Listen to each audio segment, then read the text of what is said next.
My wife went on a girls' trip with her rich friends and came back pregnant by her best friend's husband, but her face froze when you know that feeling when your wife bounces into the room with that particular sparkle in her eyes? The one that usually means she's about to spend money we don't have on something we don't need? Yeah, well, that Tuesday evening in March, Marissa practically floated through our front door like she'd just won the lottery. I was sprawled on the couch, remote in hand, trying to decide between watching grown men chase a ball around or some reality show where people pretend to find love in 30 days. Real tough choice there. Honey, she squealed, and I swear the windows rattled. You're never going to believe what just happened. I muted the TV and braced myself. Last time she'd said those exact words, we'd ended up with a timeshare in Florida that we visited exactly once. The time before that, she'd signed us up for ballroom dancing lessons that made me look like a seizure victim having a particularly bad episode. Clara just called. She continued, practically vibrating with excitement as she kicked off those ridiculously expensive heels that cost more than my car payment. She's invited me on the most amazing girls' trip ever. Clara. Of course it was Clara. Clara Martinez Blackwell, or whatever hyphenated name she was using these days, was Marissa's best friend from college and the kind of woman who probably had her morning coffee served on actual gold plates. The woman lived in a different stratosphere than us regular folks, the kind where money wasn't a problem, it was just a tool you used to solve minor inconveniences. Let me guess, I said, already knowing this was going to hurt my wallet somehow. She wants you to fly to Paris for lunch and shop for shoes that cost more than our mortgage? Marissa rolled her eyes in that way that meant I was being dramatic again. No, smartass. She's rented this incredible beach resort for a whole week. Just the girls, no husbands, no kids, no responsibilities. Pure relaxation. She plopped down next to me on the couch, her face glowing like she'd discovered fire. It's going to be champagne every morning, spa treatments every afternoon, and just us girls catching up on everything. When's the last time I got to do something like this? I had to admit, she had a point. Between my job at the insurance company and her work at the nonprofit, we barely had time to catch our breath, let alone take vacations to fancy beach resorts. Our idea of a romantic getaway was usually dinner at Olive Garden followed by a movie we'd stream at home because we were too cheap to pay theater prices. How much is this going to cost us? I asked, because let's be real, when your wife's rich friends invite her somewhere, there's always a catch, and that catch usually involves your credit card crying itself to sleep. That's the best part, she said, grabbing my hands like she was about to deliver news that would change our lives forever. Clara's covering everything. The resort, the food, the drinks, even the spa treatments. She said she just booked the whole place and wants her closest friends there to celebrate. Celebrate what? Marissa shrugged. I don't know, life? Being awesome? Does it matter? I had to laugh. Only Clara would spend what was probably my annual salary on a week-long party just because she felt like it. Her husband Victor made some kind of ridiculous money in tech or finance or whatever it is that rich guys do when they wear suits that cost more than my car. I'd met him a few times at dinner parties and charity events that Marissa dragged me to, and he seemed decent enough. The kind of guy who remembered your name and actually listened when you talked, which was more than I could say for most of the stuffed shirts in their circle. So when is this magical mystery tour happening? I asked. Next week, she said, and I could practically see her mentally packing already. Clara said it was last minute because someone else canceled, and she didn't want the reservation to go to waste. Of course it was next week. Rich people operated on a different timeline than the rest of us. They could just drop everything and jet off to paradise whenever the mood struck. Meanwhile, I'd have to sweet-talk my boss into letting me take a sick day if I wanted to sleep in on a Tuesday. The next few days were a whirlwind of shopping and preparation that would have made a military operation look casual. Marissa bought new dresses, new swimsuits, new everything. She got her hair done, her nails done, and probably a few other things done that I didn't want to think about too hard. By the time she was ready to leave, our bedroom looked like a boutique had exploded in it. Are you sure you have enough stuff? I asked, watching her try to cram what looked like half of Nordstrom into 2 suitcases. Very funny, she said, but she was smiling. She looked happier than I'd seen her in months, and honestly, that made the credit card damage almost worth it. Almost. The morning she left, she was practically bouncing off the walls with excitement. She'd been up since 5, double-checking everything and making sure she hadn't forgotten anything important. I made her coffee and toast, which she barely touched because she was too excited to eat. "You're going to have an amazing time," I told her, and I meant it. She deserved this. We both worked hard, and if her rich friend wanted to spoil her for a week, who was I to complain? She threw her arms around me and kissed me like we were in some romantic movie. "I'm going to miss you so much," she said. "But I promise I'll call every night and tell you all about it. Just promise me you won't come back with any crazy ideas about redecorating the house with seashells or something," I said. She laughed and kissed me again. No promises. The Uber arrived right on schedule, because of course Clara had arranged for premium transportation to the airport. I helped load her bags, which took longer than it should have because she'd packed like she was planning to relocate permanently to this beach resort. "Have fun," I told her as she climbed into the car. "Don't do anything I wouldn't do." "That doesn't leave me with many options," she shot back with a grin. I watched the car disappear down our street, taking my wife off to paradise with her rich friends. The house felt empty without her energy filling it up, but I was genuinely happy for her. She deserved a week of being pampered and treated like royalty, even if it was at some resort I couldn't even pronounce the name of. I had no idea that I was watching my marriage drive away in that Uber. Had no clue that the woman who'd kissed me goodbye with such excitement would come back, carrying secrets that would destroy everything we'd built together. All I knew was that my wife was going to have the time of her life, and I was going to spend the week eating cereal for dinner and watching sports without anyone judging my life choices. If I'd known what was really going to happen on that once-in-a-lifetime girls' trip, I would have chained her to the couch. But hindsight's 2020, and at the time, all I could see was my wife's happiness as she headed off to what I thought would be a harmless week of girl talk and overpriced cocktails. Boy, was I wrong.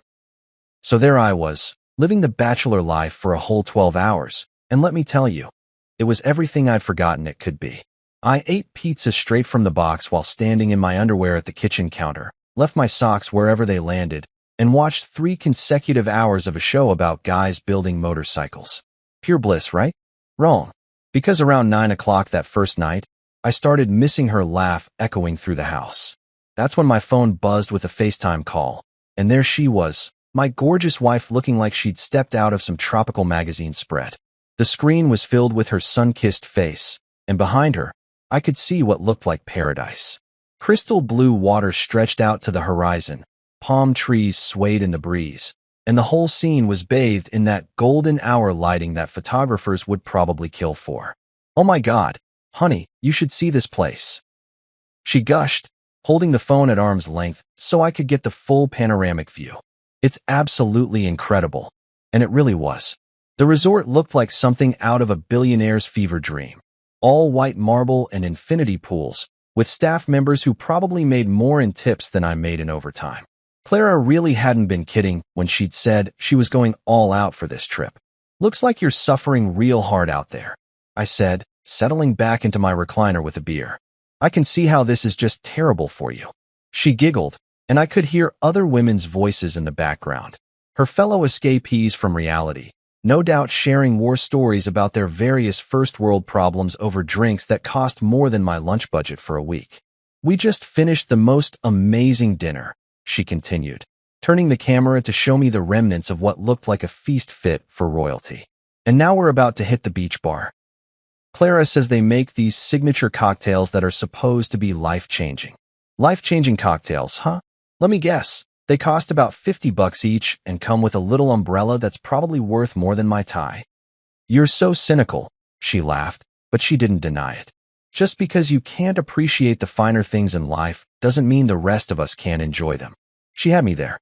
While she was sipping champagne that probably aged longer than our marriage, I was working my way through a 6-pack of beer I'd bought with a coupon. Different worlds, for sure. The next night, she called again, right on schedule. This time she looked even more radiant, if that was possible. Her skin had that perfect golden glow that only comes from a day spent lounging by the pool without a care in the world. And her hair had those beachy waves that women pay hairstylists hundreds of dollars to recreate. "How was your day in paradise?" I asked, genuinely curious about what rich people did when they had unlimited time and money to burn. "Oh, you know," she said, waving a hand dismissively. Just girl stuff. We got massages, laid by the pool, had lunch at this cute little place overlooking the water. Sounds rough, I said. Meanwhile, I had to deal with Mrs. Patterson calling about her flood claim for the third time this week. Apparently, her definition of water damage includes everything that's ever been in the same room as a glass of water. She laughed, but it seemed a little forced. Poor baby. Are you surviving without me? Barely, I said. I actually had to do my own laundry yesterday. Nearly called emergency services. As we talked, I noticed other women moving around in the background, Clara and her crew, all looking like they belonged in a luxury resort commercial. They were the kind of women who never had bad hair days or worried about whether their jeans made their butts look big, because they could afford personal trainers and stylists to handle those problems for them. What else did you guys do today? I asked, because honestly, I was curious about how the other half lived. Oh, just, typical vacation stuff, she said, but her answer felt weirdly vague. Usually Marissa would give me a play-by-play of her day, complete with detailed descriptions of every meal and commentary on everyone's outfits. This time, it was like she was reading from a script written by someone who'd never been on vacation before. Come on, I pressed, give me details. What's Clara like when she's not hosting charity dinners? Are the other women as pretentious as they seem at those fancy parties you drag me to? They're actually really sweet, she said, but she seemed distracted by something happening off-screen. Look, honey, I should probably go. The girls are waiting for me, and we're about to head out for the evening. Hot date with a Mai Tai? I joked. Something like that, she said, and for just a split second, I thought I saw someone move behind her, a male figure that definitely wasn't one of the girls. But it happened so fast that I convinced myself I'd imagined it. Maybe it was just a waiter or one of those resort staff members who were probably trained to be invisible until you needed them. The third night, the pattern continued. Beautiful scenery, glowing wife, vague answers about her day. But this time, I was sure I saw him, a guy in the background, just a glimpse, but enough to make me pause. Hey, was that Victor the first just saw? I asked, trying to keep my voice casual. Victor. She looked confused for a split second, then recovered. Oh, yeah, he stopped by earlier to check on things. You know how Clara is. She likes to make sure everything's perfect. That made sense, I guess. Rich guy's rich wife throws expensive party. Rich guy makes sure rich wife has everything she needs. It was probably standard operating procedure in their tax bracket. Still, something about the way she'd hesitated before answering nagged at me. Is he staying at the resort too? I asked. God, no. She laughed, and this time it sounded more natural. Can you imagine? This is supposed to be girls' time. He's probably back home, playing golf and doing whatever it is that guys like Victor do when their wives are away. That made me feel better, though I couldn't quite put my finger on why I'd been bothered in the first place. Maybe it was just the weird adjustment of being apart for longer than we'd ever been since we got married. Or maybe it was the fact that her world and mine felt more different than ever when she was surrounded by all that luxury. I miss you, I told her, and I meant it. I miss you too, she said, but she was already looking away, distracted by something or someone calling her name. Look, I really do have to go. The girls are getting impatient, and you know how Clara gets when people keep her waiting. Actually, I didn't know how Clara got about anything, because we moved in completely different social circles. But I nodded anyway. Go have fun, I said. Just remember, what happens in paradise better stay in paradise, or I'm trading you in for a younger model. She laughed, but something about it didn't quite reach her eyes. Very funny. Love you too. The screen went black, leaving me alone with my beer and the nagging feeling that something wasn't quite right. But what did I know about girls' trips to expensive resorts? Maybe this was just how rich people vacationed, all mysterious and glamorous, with vague stories and expensive cocktails. I shook off the weird feeling and went back to my motorcycle show. After all, what could possibly go wrong on a simple girls' trip? Famous last words, right there. You know how when you've been looking forward to something for so long that when it finally happens, it almost feels anticlimactic? That's exactly how I felt sitting in the arrivals area at the airport, holding one of those cheesy welcome home signs I'd made as a joke. I'd even drawn little stick figures of us on it with hearts floating around our heads, because I'm nothing if not a romantic genius. I'd been counting down the days like some lovesick teenager, planning this whole elaborate homecoming. I'd cleaned the house until it sparkled, bought her favorite flowers, and even attempted to cook something that didn't come from a box or require a microwave. The lasagna was probably going to give us both food poisoning. But hey, it's the thought that counts, right? When I finally spotted her coming down the escalator, my heart did that stupid flutter thing that still happened even after all these years of marriage. She looked incredible, tanned, relaxed, wearing this flowy white dress that made her look like some kind of beach goddess. Her hair was lighter from the sun, and she had that effortless vacation glow that made me remember why I'd fallen for her in the first place. "There's my world traveler," I called out, holding up the ridiculous sign and probably embarrassing her in front of all the other sophisticated travelers who definitely didn't make arts and crafts projects for airport pickups. But instead of the huge smile and running leap hug I was expecting, she just walked over, like she was reporting for duty or something. She kissed my cheek, not my lips, and said, "Hi, honey," in the same tone someone might use to acknowledge the mailman. "That's it?" I asked, genuinely confused. I don't get the full rom-com airport reunion scene. I made a sign and everything. She glanced at the sign and managed what I can only describe as a polite smile, the kind you give to your dentist when he tells you that you need to floss more. "It's very nice," she said, but she was already looking around for the exit. The drive home was weird. Like, really weird. Usually after any kind of trip, even just a weekend visiting her parents, Marissa would talk my ear off about everything that happened. She'd give me a minute-by-minute breakdown of who said what they ate, who wore the ugliest outfit, the whole 9 yards. I'd learned to just nod and make appropriate noises at the right moments, because honestly, I loved hearing her get excited about stuff. But this time, radio silence. She just stared out the window like she was seeing our neighborhood for the first time, or maybe like she was already missing wherever she'd just been. Her phone was in her lap, and I swear she checked it about every 30 seconds, which was strange because Marissa usually complained about being too connected to technology. "So," I said, trying to break the ice, "was the resort as amazing as it looked in those pictures you sent?" She said, still looking out the window. "Very nice." "Very nice?" That was it. This from the woman who once gave me a 45-minute detailed review of a chain restaurant because they'd brought her the wrong salad dressing? And the girls? How was Clara? Did she live up to her reputation as the ultimate hostess? "She was fine," Marissa said, shifting in her seat. "They were all fine." I tried a different approach. "Come on, give me something here. Did anyone have any drama?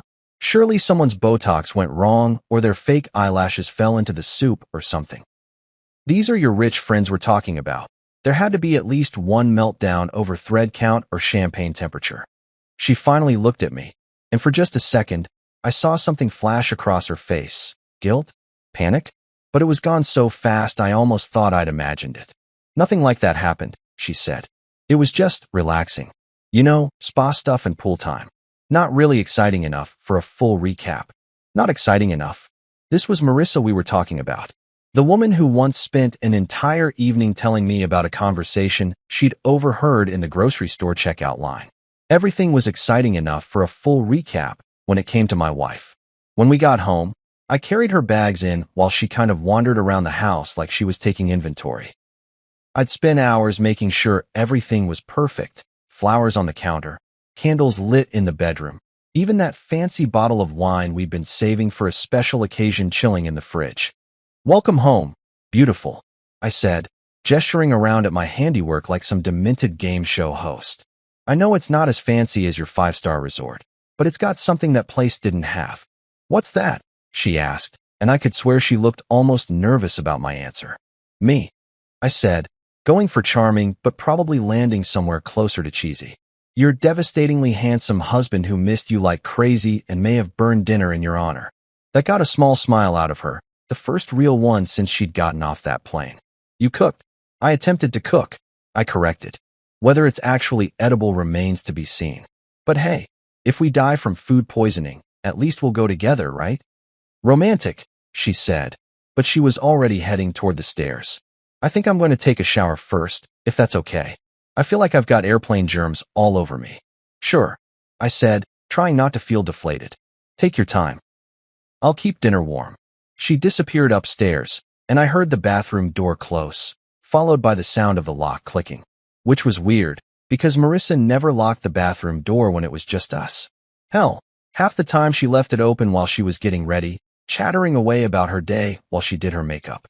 I stood there in our kitchen, surrounded by flowers and candles and the lingering smell of my culinary disaster, feeling more alone than I had during the entire week she'd been gone. Something was definitely off, but I couldn't put my finger on what it was. Maybe she was just tired from traveling, or maybe the adjustment from luxury resort life back to our regular existence was harder than expected. When she finally came downstairs, she was wearing her oldest, most comfortable pajamas and had pulled her hair back in a messy bun. She looked more like herself, but there was still something distant about her, like she was physically present but mentally still somewhere else entirely. Dinner smells.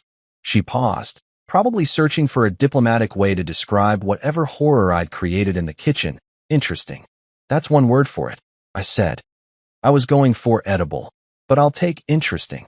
We sat down to eat, and I kept waiting for her to open up, to tell me about her week, to act like the woman I'd married instead of this polite stranger who happened to look exactly like my wife. But she just picked at her food and made small talk about the weather and asked about my work week like we were acquaintances catching up at a high school reunion. After dinner, she claimed she was exhausted and went to bed early. I found her curled up on her side of the bed, facing away from me, already pretending to be asleep even though I could tell from her breathing that she wasn't. When I tried to put my arm around her, she tensed up and mumbled something about being tired. I lay there in the dark, staring at the ceiling and trying to figure out what the hell had happened to my wife during her week in paradise.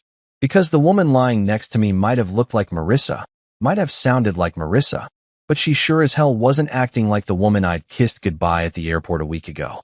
Something had changed during that trip, and whatever it was, it felt like it was sitting between us in bed like an invisible wall. I just had no idea how thick that wall was about to get. A month. A whole goddamn month of living with a stranger who happened to share my bed and my last name. 31 days of watching my wife go through the motions of being married to me while acting like I was some kind of roommate she barely tolerated.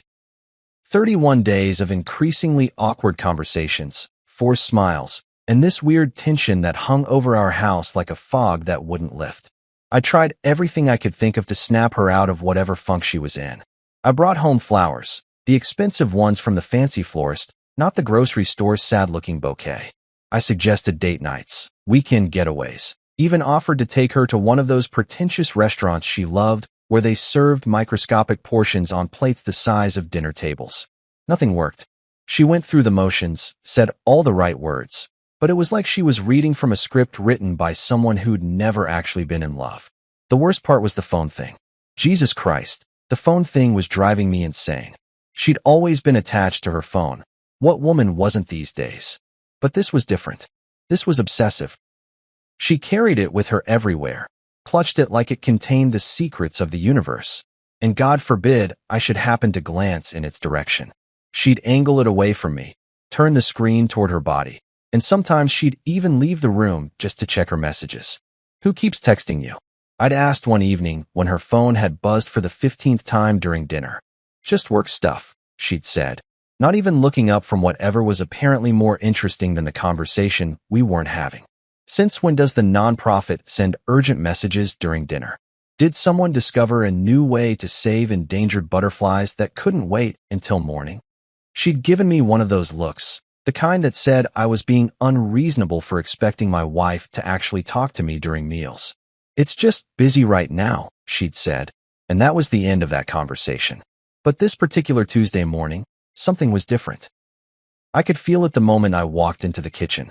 Marissa was sitting at our dining table, the one we'd bought at a garage sale and refinished together during our first year of marriage when we thought projects like that were romantic instead of just exhausting. She had her hands wrapped around a coffee mug like she was trying to absorb its warmth, and she was staring at the table like it held the answers to all of life's mysteries. "Morning, sunshine," I said, going for my usual cheerful husband routine, even though we both knew it was getting harder to pull off. "You're up early. Couldn't sleep?" She looked up at me, and I felt my stomach drop. Her face was pale, her eyes were red-rimmed like she'd been crying, and she had this expression that I'd never seen before, like she was about to deliver news that would change everything. It was the kind of look people got right before they told you someone had died or the house was being foreclosed on. "We need to talk," she said, and her voice was barely above a whisper. For words. For simple words that every husband in the history of marriage has learned to fear. Because "we need to talk" never preceded good news. Nobody ever said, "We need to talk," and then announced they'd won the lottery or gotten a promotion or found a $20 bill in their old jeans. "We need to talk" was relationship code for "buckle up, buttercup, because your world is about to get rearranged." I sat down across from her, trying to read her face for clues about what kind of disaster we were dealing with. My mind started racing through possibilities. Had she lost her job? Were her parents sick? Had someone died? Was she having some kind of midlife crisis where she decided she needed to find herself by backpacking through Europe or taking up pottery? "Okay," I said, trying to sound calm even though my heart was already picking up speed. "What's going on?" She took a shaky breath, and her hands trembled so badly around that coffee mug that I thought she might drop it. "I'm pregnant," she whispered. And for about 3 seconds, my world tilted in the best possible way. Pregnant. We'd been trying for a baby for months, having those careful conversations about timing and finances, and whether we were ready to bring a tiny human into our messy, imperfect life. We'd bought pregnancy tests in bulk from Costco, like we were preparing for some kind of conception apocalypse. We'd tracked ovulation cycles and optimal timing until the whole thing started feeling more like a science experiment than romance. "Are you serious?" I asked, and I could feel this stupid grin spreading across my face. "Really? We're finally going to be parents." But she didn't smile back. She didn't throw herself into my arms or start crying happy tears or do any of the things I'd imagined she'd do when this moment finally came.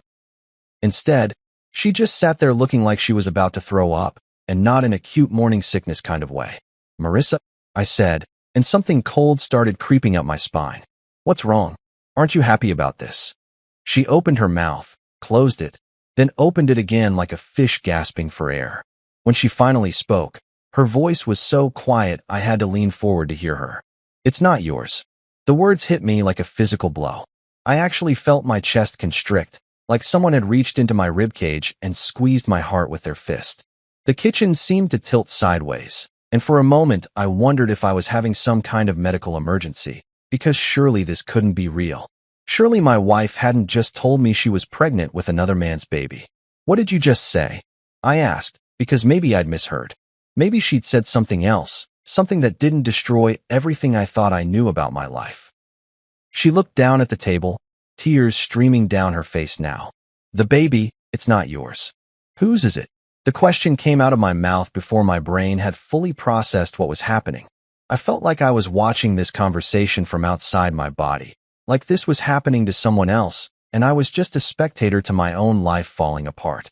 She was crying harder now, ugly sobs that shook her whole body. "Victor's," she whispered. "Clara's husband." And there it was. The bomb that had been ticking away for a month finally exploded, taking our marriage, our future, our entire life together, and blowing it into tiny, irreparable pieces. Victor. Clara's husband Victor, who I'd shaken hands with at charity dinners and made small talk with about sports and the weather. Victor, who'd apparently done a lot more than just check on things during that girl's trip to paradise. I sat there, staring at my wife, my pregnant wife who was carrying another man's child, and tried to process information that my brain simply refused to accept. This had to be a mistake. A misunderstanding. Maybe she'd gotten confused about dates or timing or something. Anything other than what she was telling me. "How?" I asked, because apparently my mouth was still working even though my brain had completely shut down. "The trip," she said, still not looking at me. "Clara had to leave for a few days. Family emergency. Victor came to help out with arrangements, make sure everything was still perfect. One night we all drank too much, and..." She trailed off, but she didn't need to finish. I could fill in the blanks. I could picture it all too clearly.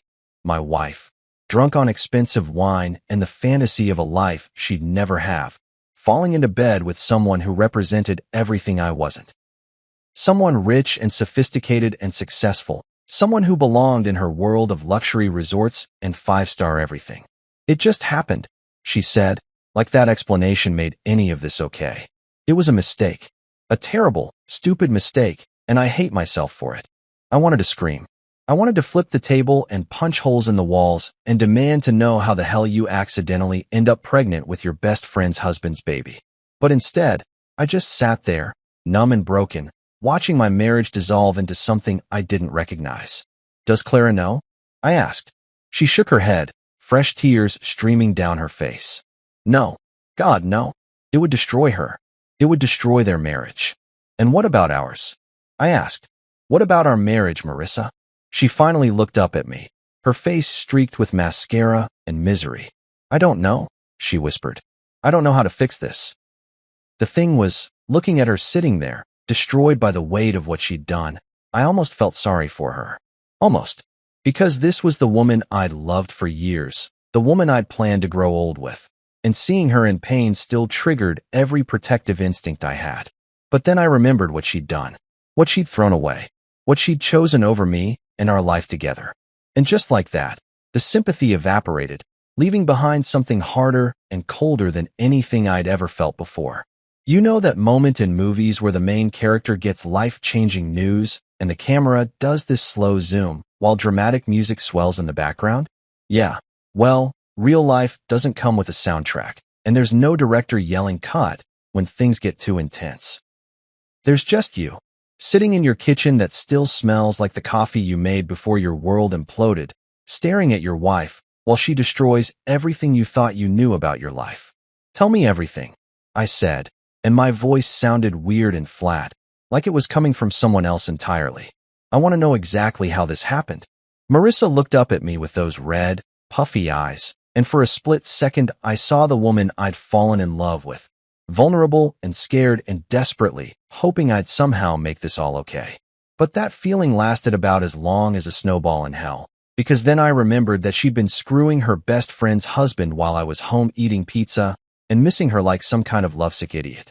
I don't think you really want to hear the details, she said, wiping her nose with a tissue that looked like it had been through several rounds of crying already. Oh, but I do, I said, leaning back in my chair and crossing my arms. See, the thing is, for the past month I've been driving myself crazy trying to figure out what was wrong with you. I thought maybe you were sick or depressed or having some kind of existential crisis about turning 35. I never once thought, hey, maybe my wife is pregnant with another dude's baby. So yeah, I really want to hear how we got from innocent girl's trip to surprise. You're going to be raising someone else's kid. She flinched like I'd slapped her, which honestly felt pretty good in that moment. You don't have to be cruel about it. Cruel? I laughed, and it came out sounding harsh and bitter. Lady, I haven't even gotten started on cruel yet. You want to see cruel? Cruel is spending your anniversary weekend screwing around with your friend's husband while your actual husband is at home planning romantic dinners and buying expensive wine to celebrate your return. It wasn't our anniversary weekend, she said quietly. Oh, excuse me. My mistake. That makes it totally fine then. She took a shaky breath and started talking, and I swear every word was like a knife twisting in my chest. Clara got a call on the third day. Her mother had a heart attack, and she had to fly back to Boston immediately. She was a mess, crying about ruining the trip for everyone. But we all told her to go, obviously. Family comes first. Obviously, I said, because apparently I was going to be sarcastic through this entire conversation. It was either that or start throwing things, and we couldn't afford to replace the dishes. Victor flew in that afternoon to handle the resort arrangements and make sure we had everything we needed. Clara insisted. She didn't want our trip ruined just because she had to leave. How thoughtful of her, and how convenient for you. Marissa's hands were shaking so badly now that she had to put her coffee mug down. He was just being nice, making sure we had dinner reservations, arranging spa appointments, that kind of thing. He was trying to honor what Clara had planned for us. And somewhere between arranging spa appointments and making dinner reservations, you two decided to honor something else entirely. It wasn't like that, she said, but her voice was getting smaller and smaller, like she was trying to disappear into herself. The first couple of days after Clara left, everything was normal. Victor was polite and helpful, but distant. Professional, you know, like he was just doing a job. But then what? The professionalism just wore off? Did you guys bond over the minibar prices, or what? She shot me a look that was part anger, part pain. Do you want to hear this, or do you just want to make jokes? Oh, I definitely want to hear this. This is better than cable. She was quiet for a long moment, and I could practically see her gathering courage to continue. When she finally spoke, her voice was barely audible. The last night, we all went to this beachside restaurant. The other girls were tired and went back to their rooms early, but Victor and I ended up staying at the bar. We were talking about Clara, about how worried we both were, and somehow we just kept drinking. Those tropical drinks don't taste like they have any alcohol in them, but they do. What a shocking revelation. I know you're angry, she said, but please don't make this harder than it already is. Harder for who? For you?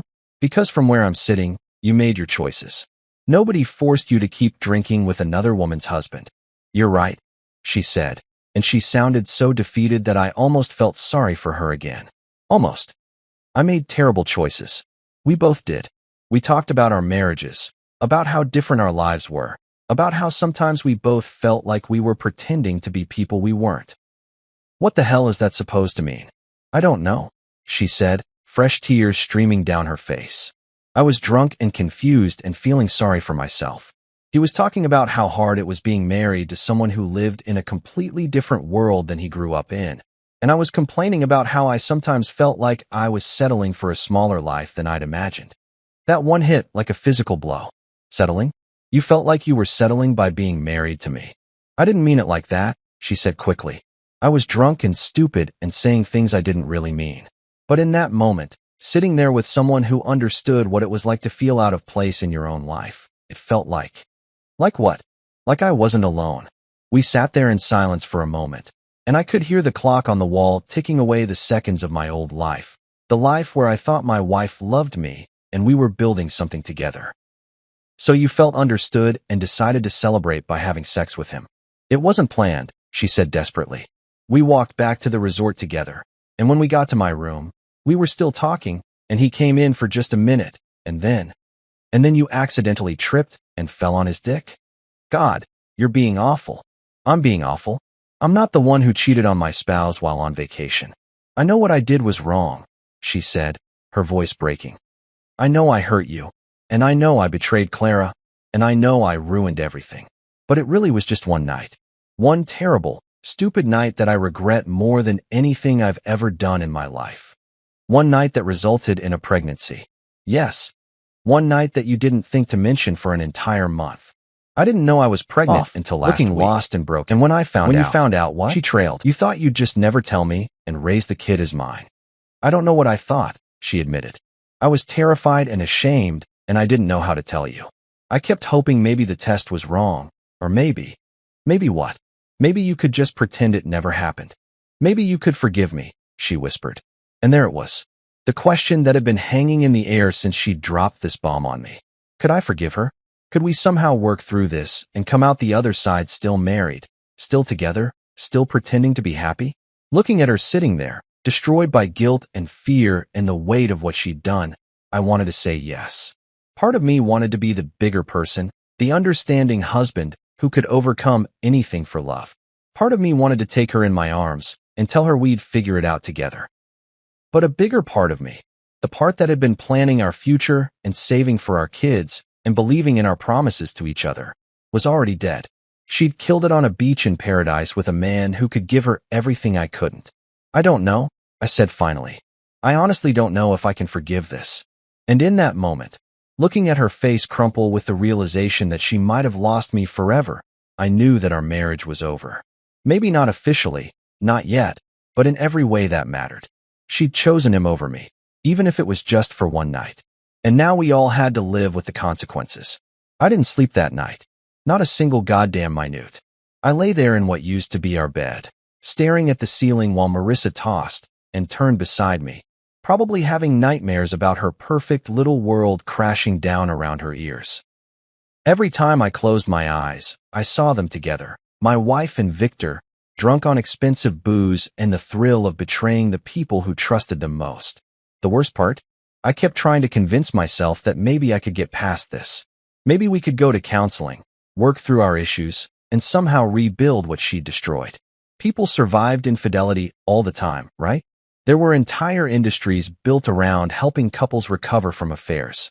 Maybe I could be one of those noble, forgiving husbands who rose above his pain for the sake of love. But every time I started down that path, I hit the same wall, the baby.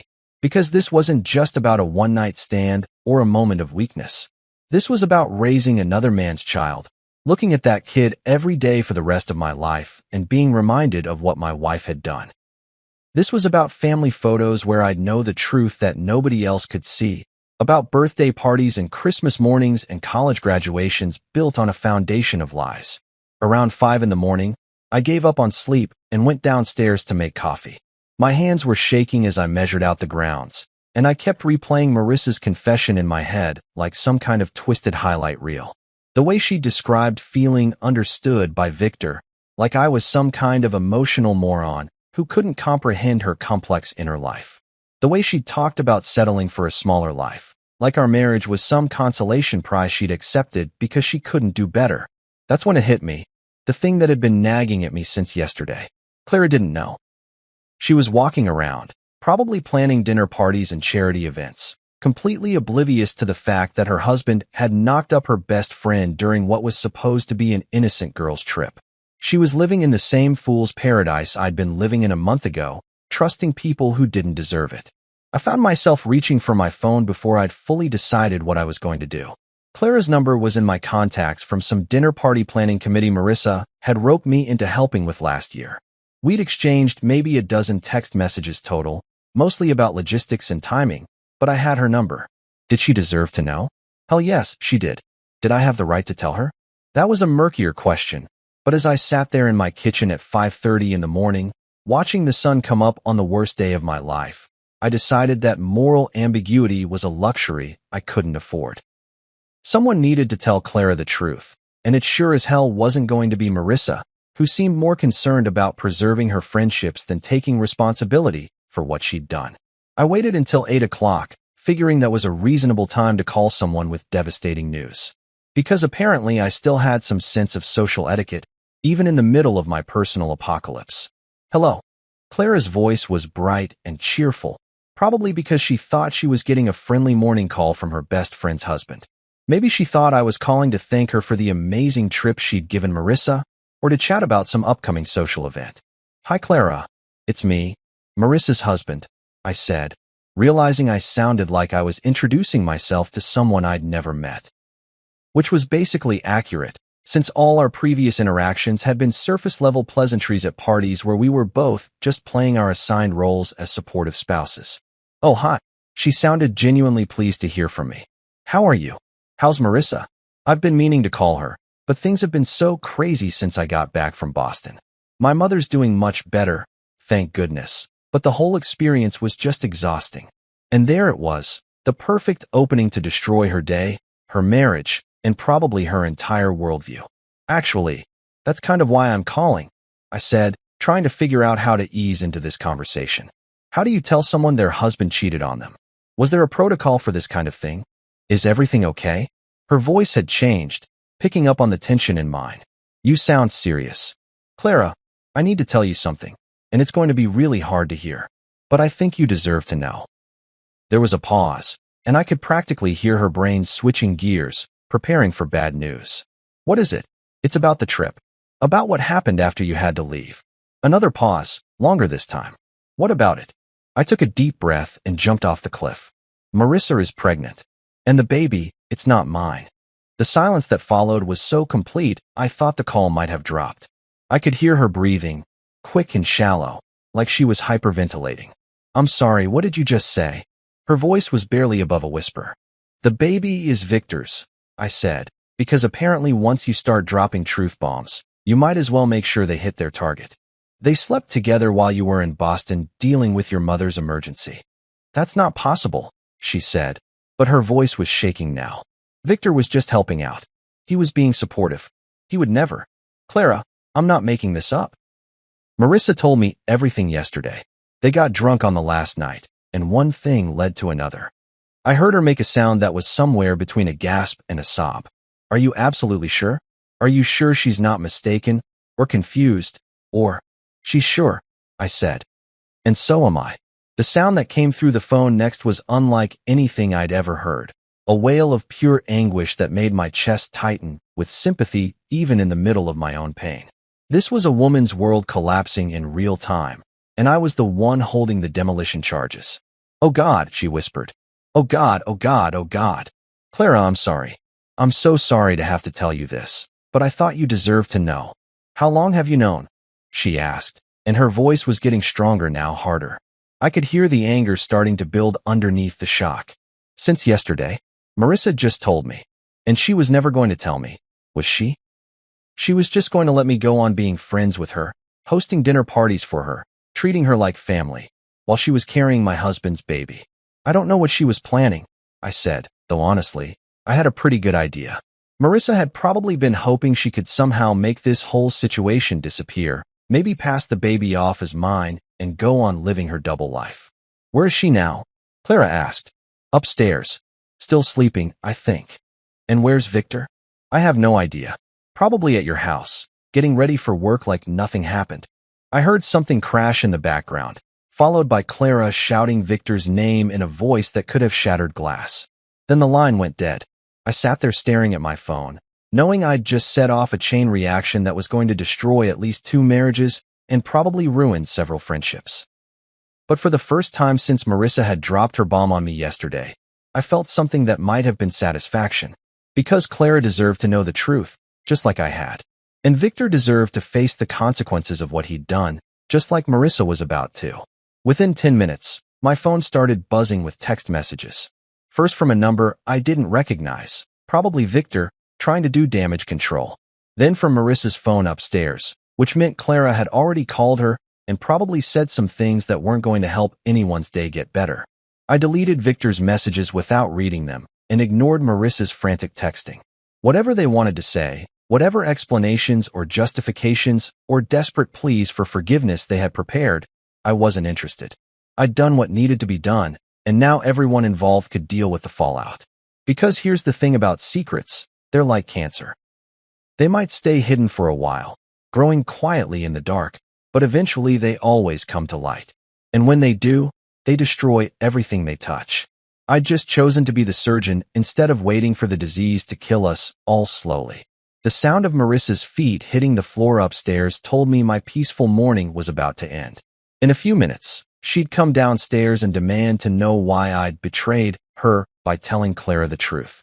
She'd probably cry and scream and accuse me of being vindictive and cruel. And you know what? She'd be right. I was being vindictive and cruel. But after what she'd done to me, to us, to the future we'd planned together, I figured I'd earned the right to a little vindictiveness. Sometimes the truth is the cruelest weapon of all. And sometimes, that's exactly what people deserve. The sound of Marissa's feet pounding down the stairs was like a countdown to an explosion. I could tell from the rhythm, quick, panicked, desperate, that she'd gotten Clara's call and was about to unleash hell in our kitchen. I took another sip of my coffee and braced myself for what was coming. Because after yesterday's confession and this morning's phone call, I was pretty sure we were about to have the kind of fight that ended marriages. She appeared in the doorway like some kind of avenging angel, except instead of bringing divine justice, she was bringing accusation and fury. Her hair was a mess. She was still wearing the oversized t-shirt she'd slept in, and her face was flushed with the kind of anger that made people do stupid things like throw dishes or key cars. "What did you do?" she demanded, and her voice was pitched so high it probably disturbed dogs in neighboring counties. I looked up from my coffee with what I hoped was an expression of complete innocence. "Good morning to you too, sweetheart. Sleep well." "Don't you dare," she said, pointing at me like I was a misbehaving dog. "Don't you dare act like you don't know what I'm talking about. Clara just called me, absolutely hysterical, saying you told her about." She trailed off, probably realizing that saying "about my affair" out loud made it sound even worse than it already was. "About your pregnancy?" I suggested helpfully. "About the fact that you're carrying her husband's baby? About the little detail you conveniently forgot to mention to your best friend while you were crying on my shoulder about how guilty you felt?" Her mouth opened and closed a few times, like she was a fish trying to breathe air. For a moment, she just stood there in our kitchen doorway, frozen in this expression of complete disbelief. It was like her brain couldn't process the fact that I'd actually done what any rational person would do in this situation. Told the truth to someone who deserved to hear it. How could you do that? She finally managed to say, and her voice was barely above a whisper. How could you call her and destroy her life like that? I almost laughed. Actually, I did laugh, a short, bitter sound that probably wasn't helping the situation but felt really good in the moment. I destroyed her life? That's rich, Marissa. Really rich. Because last time I checked, I wasn't the one who had an affair with her husband. That's not the point, she said, and now she was getting that shrill quality in her voice that meant she was working herself up to a full-scale meltdown. You had no right to tell her. That wasn't your secret to share. You're absolutely right, I said, standing up and setting my coffee mug down with deliberate care. It was your secret to share. Your responsibility to tell your best friend that you'd been screwing her husband behind her back. But since you seemed perfectly content to let her go on living in ignorance while you figured out how to spin this whole situation to your advantage, I figured someone needed to step up and do the right thing. The right thing. She was full-on shrieking now, her face turning red with indignation. The right thing would have been letting me handle this my own way, in my own time. Your own way? I repeated. You mean the way where Clara never finds out, and you somehow convince me to raise Victor's kid as my own, while you all continue playing happy families at dinner parties and charity events? I never said that. You didn't have to say it. It was written all over your face every time I asked what your plan was. You were hoping this would all just magically work itself out, weren't you? Maybe you thought I'd be so grateful to finally be a dad that I wouldn't care whose DNA the kid actually had. She was crying now, ugly sobs that shook her whole body, but I felt absolutely no sympathy for her. Zero. Because this was exactly the kind of crocodile tears routine she'd been pulling for the past month, acting like she was the victim in this situation instead of the person who'd caused it. You don't understand, she said between sobs. Clara and I have been friends since college. She's like a sister to me. This is going to destroy our friendship. Good, I said, and I meant it. Your friendship should be destroyed. You want to know why? Because friends don't sleep with each other's husbands. Friends don't keep life-altering secrets from each other. And friends definitely don't throw each other under the bus when the truth finally comes out. I wasn't throwing anyone under the bus. No? Then what were you doing? Because from where I'm standing, it looks like you were perfectly happy to let Clara go on trusting her husband and believing in her marriage while you sat on the biggest bombshell in the history of your friendship. My phone buzzed with another text message, probably from Victor trying to explain himself or apologize or whatever it is that cheating husbands do when their worlds collapse. I ignored it, just like I'd been ignoring all his calls and messages since Clara had undoubtedly confronted him about an hour ago. He's been trying to call you, Marissa said, noticing my phone. Victor, Clara threw him out.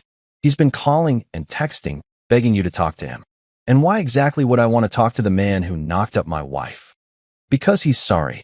Because this whole thing was a mistake that got out of hand. Because he never meant for any of this to happen. I stared at her for a long moment, genuinely amazed by her capacity for self-delusion. Do you hear yourself right now? You're actually defending him.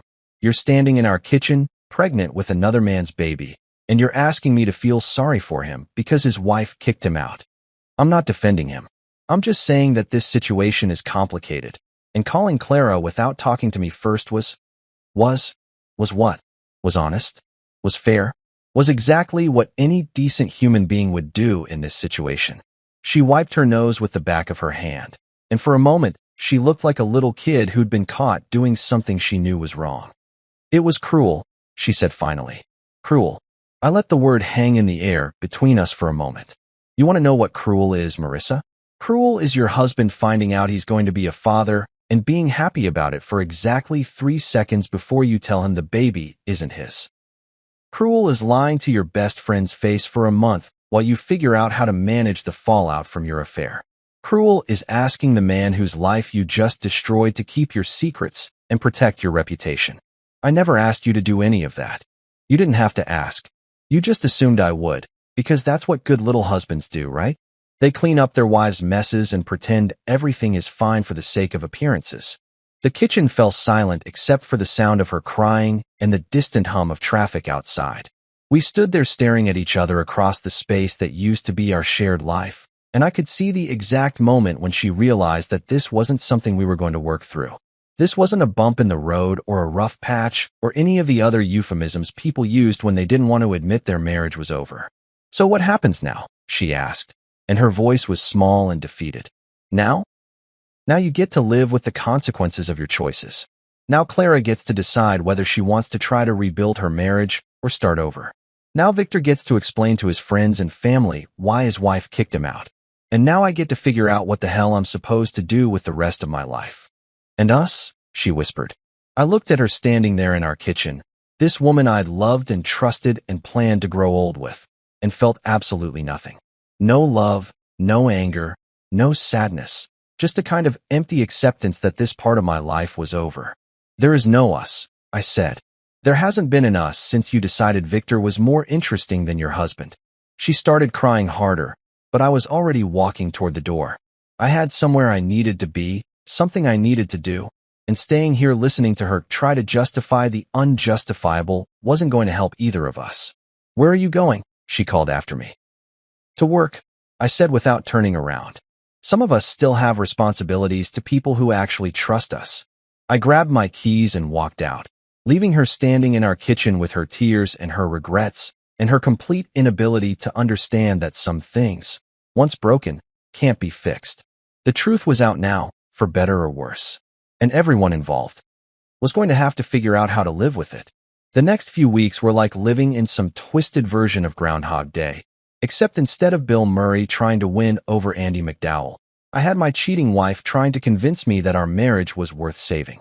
Every morning I'd wake up hoping that maybe, just maybe, she'd come to her senses and realize that what she'd done was unforgivable. Instead, I got a daily dose of tears, apologies, and increasingly desperate attempts to rewrite history. It started the very next morning after our kitchen showdown. I came downstairs to find her sitting at the dining table with what looked like a carefully prepared speech written on a legal pad. Because apparently when your marriage is falling apart, you need talking points to remember why your husband should forgive you for carrying another man's baby.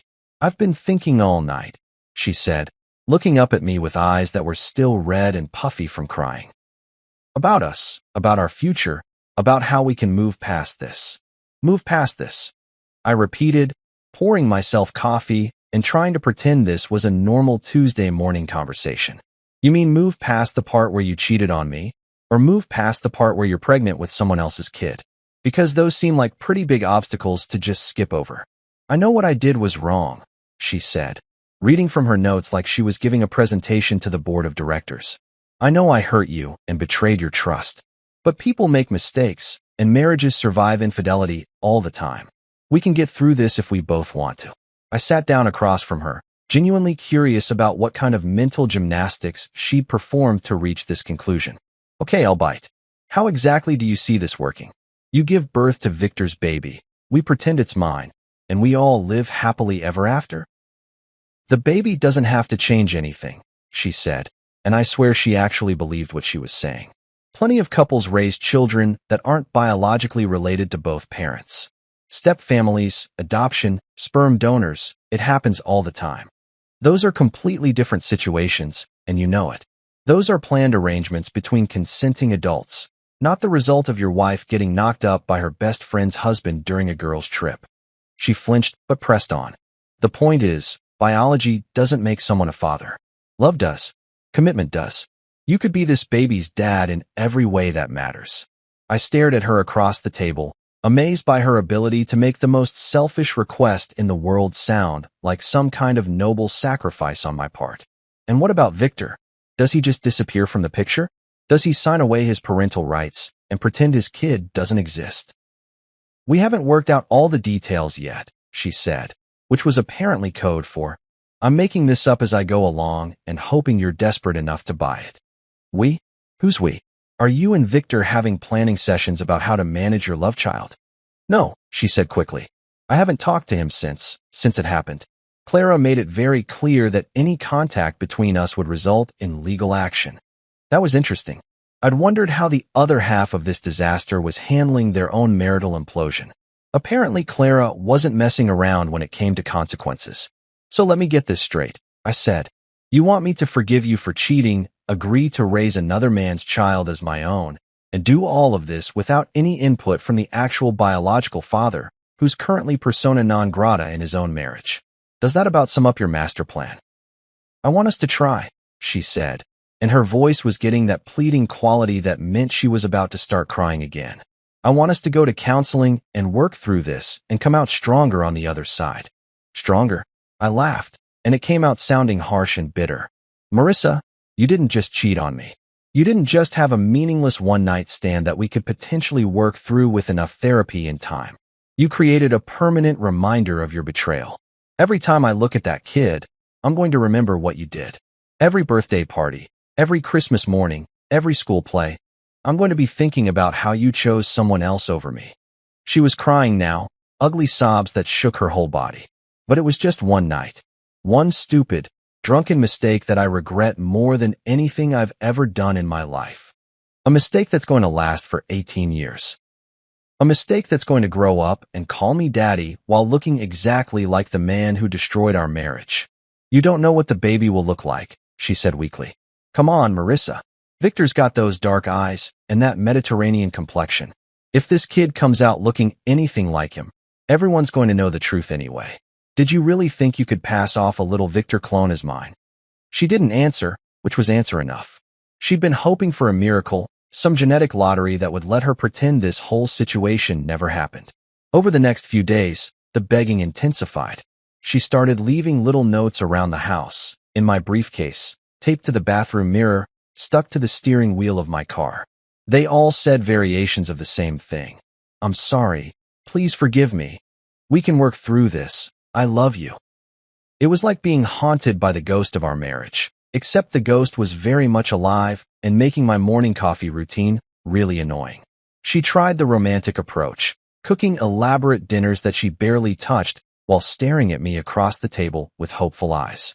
She tried the practical approach, making lists of all the reasons why staying together made financial sense. She even tried the guilt approach, suggesting that divorcing her while she was pregnant made me the bad guy in this situation. Everyone's going to think you abandoned me in my time of need, she said one evening while I was trying to watch the news in peace. Let them think whatever they want, I said without looking away from the TV. Anyone who knows the truth will understand why I left. But what about people who don't know? What about your coworkers, your family, our friends? They're going to think you're a monster for leaving your pregnant wife. Are you seriously trying to guilt me into staying married to you because you're worried about what people will think? I'm trying to point out that divorce isn't going to solve anything. You're still going to have to deal with the gossip and the judgment and the awkwardness. At least if we stay together, we can control the narrative. Control the narrative. Like our marriage was some kind of PR campaign that needed better messaging. Like the problem wasn't what she'd done, but how other people perceived what she'd done. You know what? I said, finally looking at her. You're right. People are going to talk. They're going to speculate and gossip and probably come up with theories that are even worse than the truth. But you know what they're not going to do? They're not going to have to wake up every morning next to someone who betrayed them. They're not going to have to pretend to love a child that represents the worst moment of their marriage. They're not going to have to spend the rest of their lives wondering when it might happen again. It won't happen again, she said desperately. I swear to you, nothing like this will ever happen again. You're right, I said, standing up and heading for the stairs. Because I'm not going to give you the chance. I'd already started looking at apartments online, checking my finances, and mentally preparing for the conversation with a divorce lawyer. I just hadn't told her yet, because some small part of me was curious to see how far she'd go to try to save something that was already dead. The answer, apparently, was pretty far. Because the next morning I found her in the kitchen with pregnancy brochures spread across the table, talking about how we could take parenting classes together and pick out nursery furniture and plan for our future as a family. Our future, as if we had one. As if I was going to spend the next 18 years pretending to be grateful for the opportunity to raise her lover's child. That's when I knew it was time to put us both out of our misery and end this charade once and for all. There's something weirdly liberating about making a decision that you know is going to hurt like hell, but also set you free. It's like finally deciding to get a root canal. You know it's going to suck, but at least the constant pain will stop. That's exactly how I felt the morning I decided to pull the trigger on divorce papers instead of listening to another one of Marissa's speeches about second chances and the healing power of love. I'd spent the weekend apartment hunting, which was about as depressing as it sounds. Turns out that when you're a middle-aged insurance adjuster looking for a place to live after your wife destroys your marriage, your options are pretty limited. I could afford either a decent apartment in a sketchy neighborhood or a crappy apartment in a decent neighborhood, but not both. I went with decent neighborhood and crappy apartment because at my age, I figured I needed all the safety I could get. The place I settled on was a one-bedroom unit in a complex that looked like it had been built during the Carter administration and hadn't been updated since. The carpet was beige, the appliances were harvest gold, and the bathroom had the kind of shower that made you feel like you were being misted rather than actually cleaned. But it was mine, or would be mine once I signed the lease and figured out how to tell my wife that I was leaving. Monday morning, I called in sick to work, which wasn't technically a lie, because the thought of going to the office and pretending everything was normal made me physically nauseous. Instead, I drove to the law office of Mitchell & Associates, which specialized in divorce cases and had decent reviews on Google. Because apparently that's how people choose lawyers these days, the same way they pick restaurants and plumbers. Robert Mitchell turned out to be exactly what you'd expect from a divorce attorney. Sharp suit, sharper attitude, and the kind of handshake that let you know he'd seen every variation of marital disaster imaginable. He listened to my story without judgment, took notes on a legal pad that probably cost more than my monthly car payment, and gave me the kind of straightforward advice that I'd been hoping for. "This is pretty cut and dried," he said, leaning back in his leather chair. "Adultery is still grounds for divorce in this state, and pregnancy by another man certainly qualifies as irreconcilable differences. The question is, what do you want to walk away with?" "My dignity," I said, "and as little drama as possible." He smiled, and it wasn't a particularly warm expression. In my experience, men who say they want as little drama as possible usually end up getting screwed in the settlement. "Are you sure you don't want to fight for half the house? Alimony, pain, and suffering?" "I just want out," I told him. "She can have the house, the furniture, the wedding china we never use, all of it. I don't want anything that reminds me of this marriage." "What about the pregnancy? Do you want to establish paternity? Make sure you're not on the hook for child support." That was a conversation I'd been dreading, but it had to happen. The baby isn't mine. I want that clearly established in the divorce decree so there's no confusion later. He made more notes, probably calculating his fee based on how complicated this was going to get. "We'll need DNA testing once the child is born, assuming the biological father is willing to cooperate.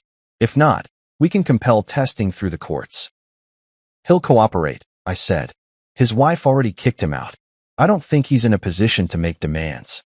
After 2 hours of paperwork and legal strategy, I walked out of that office feeling like I'd just bought my freedom for the cost of a small car. It was expensive, but some things are worth paying for, and peace of mind was definitely one of them. That evening, I sat Marissa down for what I knew would be our last real conversation as husband and wife. She must have sensed something was different, because she'd spent the day cleaning the house and cooking my favorite dinner, like she was trying to remind me of all the domestic bliss I'd be giving up. "We need to talk," I said, and I saw her face immediately shift into panic mode. "If this is about the baby again, I already told you that we can work through this. There are support groups for couples dealing with infidelity, and I found this counselor who specializes in." "I want a divorce," I said, cutting her off before she could launch into another prepared speech about the healing power of professional therapy. The words hung in the air between us like a death sentence. She just stared at me for a long moment, her mouth slightly open, like she couldn't quite process what I'd said. "You don't mean that," she said finally. "You're angry, and you have every right to be, but divorce isn't the answer. We can fix this." "No, we can't," I said, and I was surprised by how calm my voice sounded. "Some things can't be fixed, Marissa. Some mistakes are too big to come back from." "But I love you," she said, and she started crying again. "I made a terrible mistake, but I love you, and that has to count for something."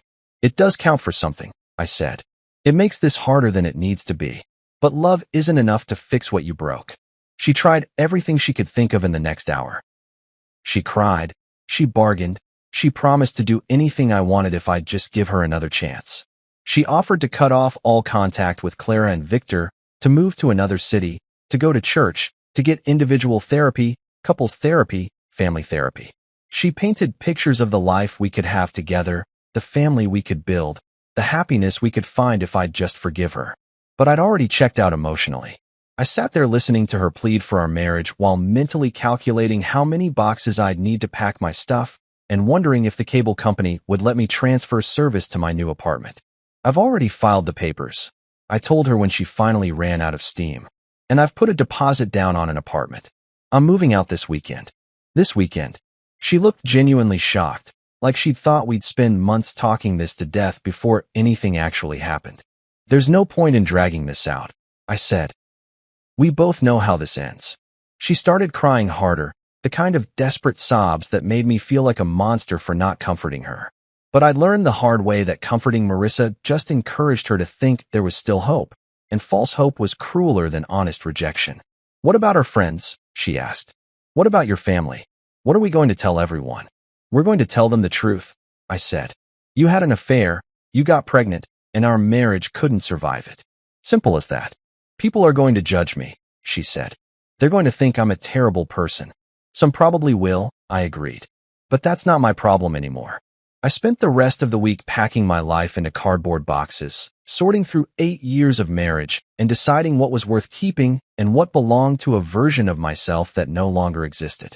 It was surprisingly easy to walk away from most of it. The wedding photos, the anniversary gifts, the furniture we'd picked out together, it all felt like artifacts from someone else's life. Saturday morning, I loaded the last box into my car and stood in the driveway looking at the house where I'd thought I'd grow old with the woman I loved. It looked smaller somehow, less significant, like it was already becoming just another building instead of the center of my world. Marissa watched me from the kitchen window, and for a moment I felt a flicker of the old sympathy.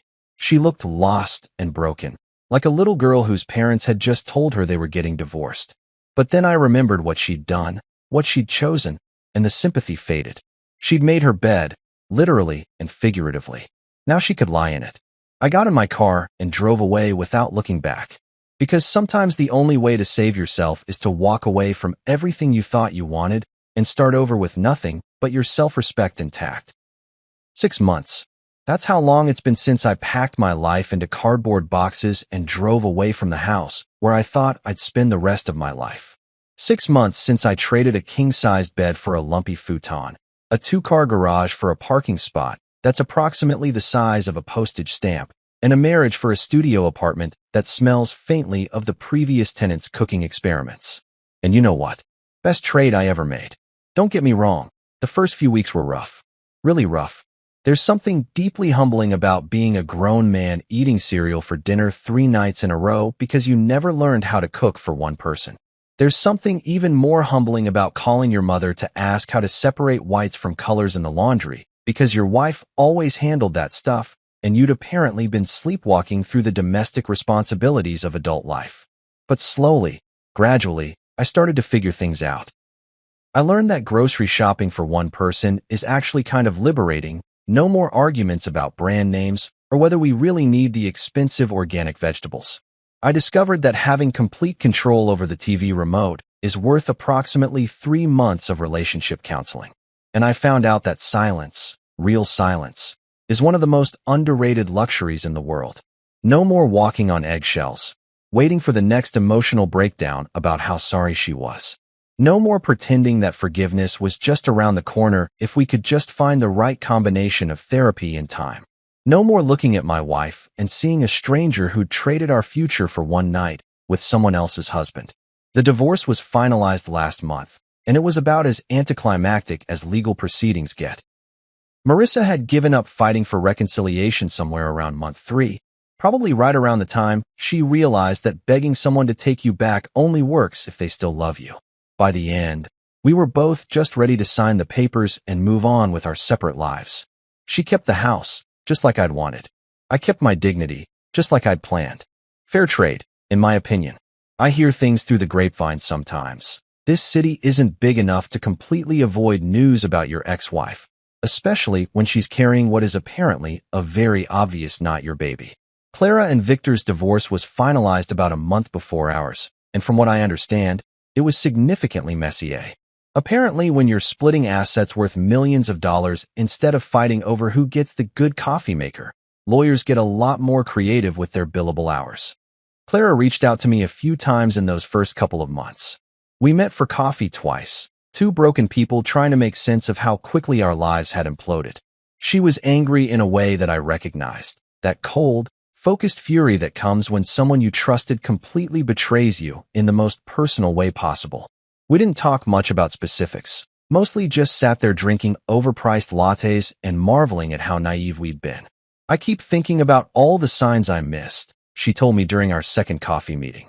All the times he was working late, or taking business trips that seemed unnecessary, or just being distant. I thought he was stressed about work. I had no idea he was planning to cheat on me with my best friend. To be fair, I said, I don't think it was planned. I think they're both just selfish people who made selfish choices when the opportunity presented itself. Does that make it better or worse? She asked. I honestly don't know, I told her. Some days I think it would be easier if it had been planned, because then at least I could hate them both without reservation. The fact that it was supposedly spontaneous just makes them seem pathetic instead of evil. We stopped meeting after that, not because of any drama or falling out, but because we realized we were both just picking at wounds that needed to heal. She had her own rebuilding to do, and so did I. Staying connected to the wreckage of our old lives wasn't helping either of us move forward. I heard she moved to Seattle last month. Fresh start, new city, new life. Good for her. She deserved better than what she got from Victor, just like I deserved better than what I got from Marissa. The baby was born 3 weeks ago. A boy, apparently. I know this because my mother, bless her heart, still talks to Marissa's mother, and the gossip network between them is more efficient than any intelligence agency. Dark hair, dark eyes, looks nothing like me and everything like his actual father. No surprises there. Marissa tried to put my name on the birth certificate anyway, which resulted in a very expensive legal battle that ended exactly the way you'd expect, with DNA evidence proving what we all already knew.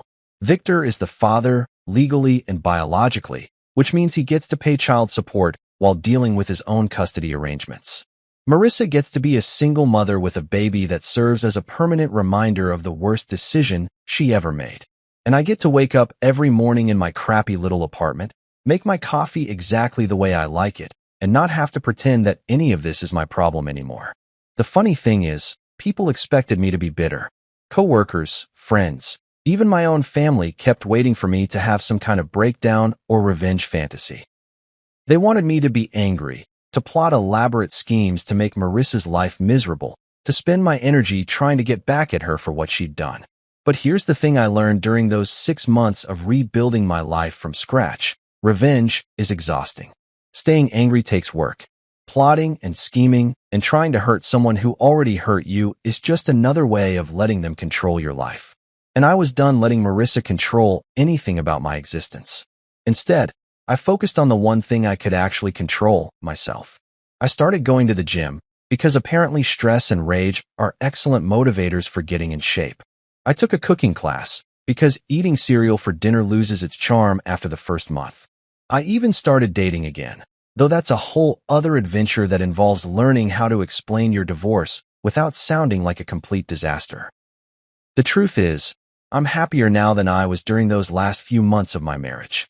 I'm definitely happier than I would have been if I'd stayed and tried to make it work with a woman who'd proven she couldn't be trusted with the most basic requirements of marriage, like not sleeping with other people. I see Marissa sometimes around town. She looks tired, like single motherhood isn't the glorious adventure she might have imagined. She's gained weight, which isn't surprising considering she's dealing with a newborn and no support system. Most of her old friends have distanced themselves from the drama, and Clara's exile apparently extended to anyone who remained loyal to the woman who betrayed her. She doesn't look happy, but she doesn't look like my problem anymore, either. Last week, she sent me a text message. Just 3 words. I miss you. I stared at that message for about 30 seconds, then deleted it without responding, because there was nothing to say. Missing someone and regretting your choices aren't the same thing as deserving a second chance. And even if she truly regretted what she'd done, even if she'd learned from her mistakes, and become a better person, it didn't change the fundamental truth of our situation. She'd shown me who she really was when the chips were down, and I'd chosen to believe her. Some bridges, once burned, can't be rebuilt. Some trust, once broken, can't be repaired. Some marriages, once destroyed by betrayal and lies and babies that belong to other men, can't be saved by good intentions and wishful thinking.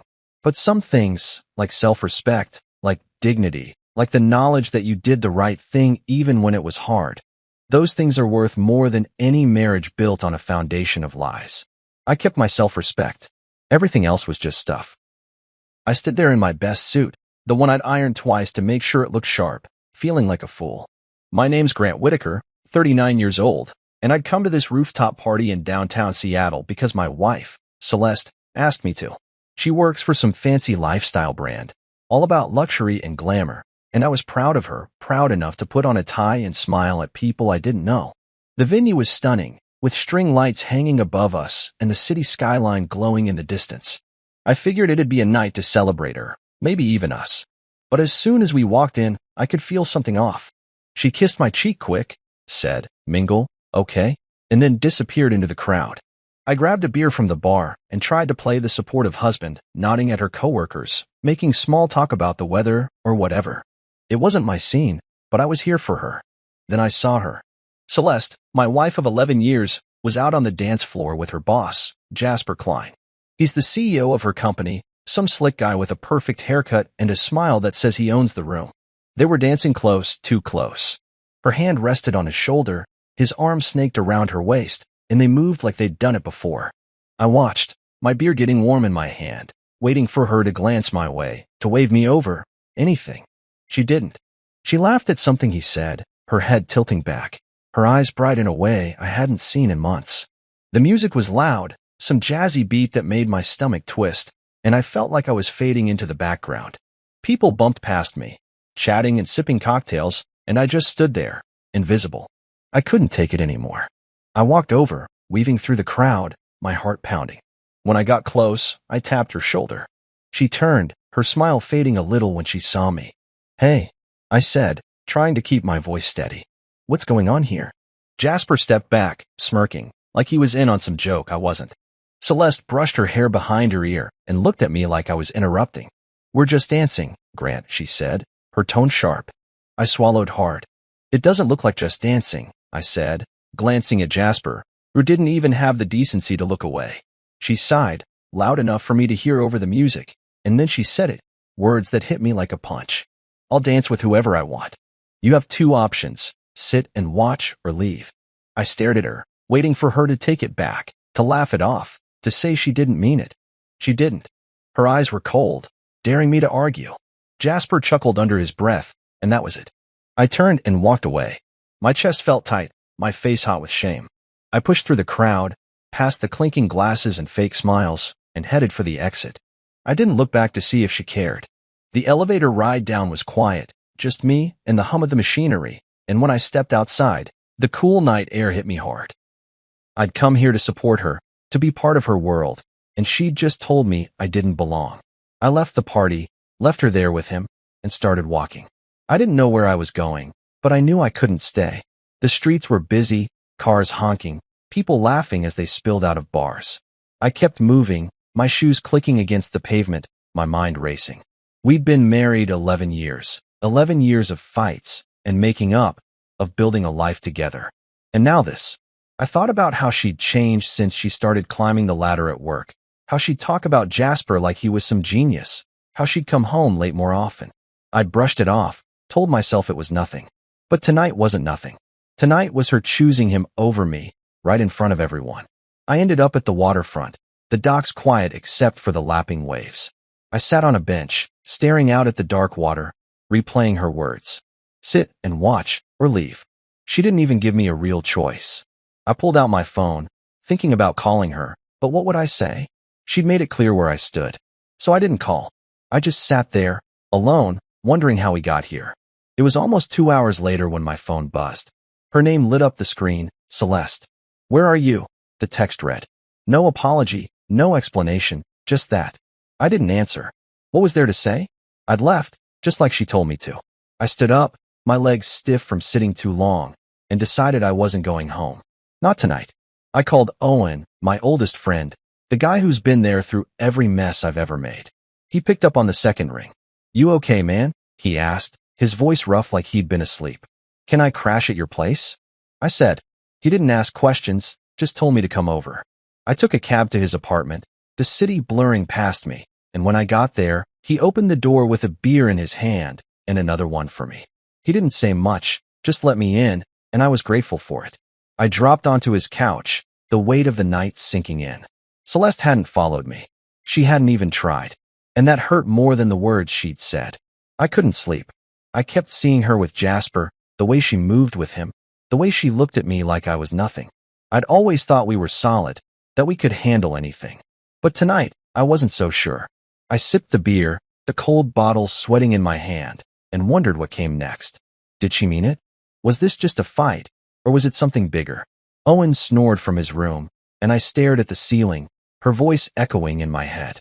Sit and watch, or leave. I'd chosen to leave, but now what? I didn't have answers, just questions and a sick feeling in my gut. The party was supposed to be a celebration, but it felt like the start of something ending, and I didn't know how to stop it. I walked out of that rooftop party like a ghost slipping through the cracks of a life I didn't recognize anymore. My name's Grant Whitaker, and I'm 39, a guy who thought he had a solid marriage until about an hour ago.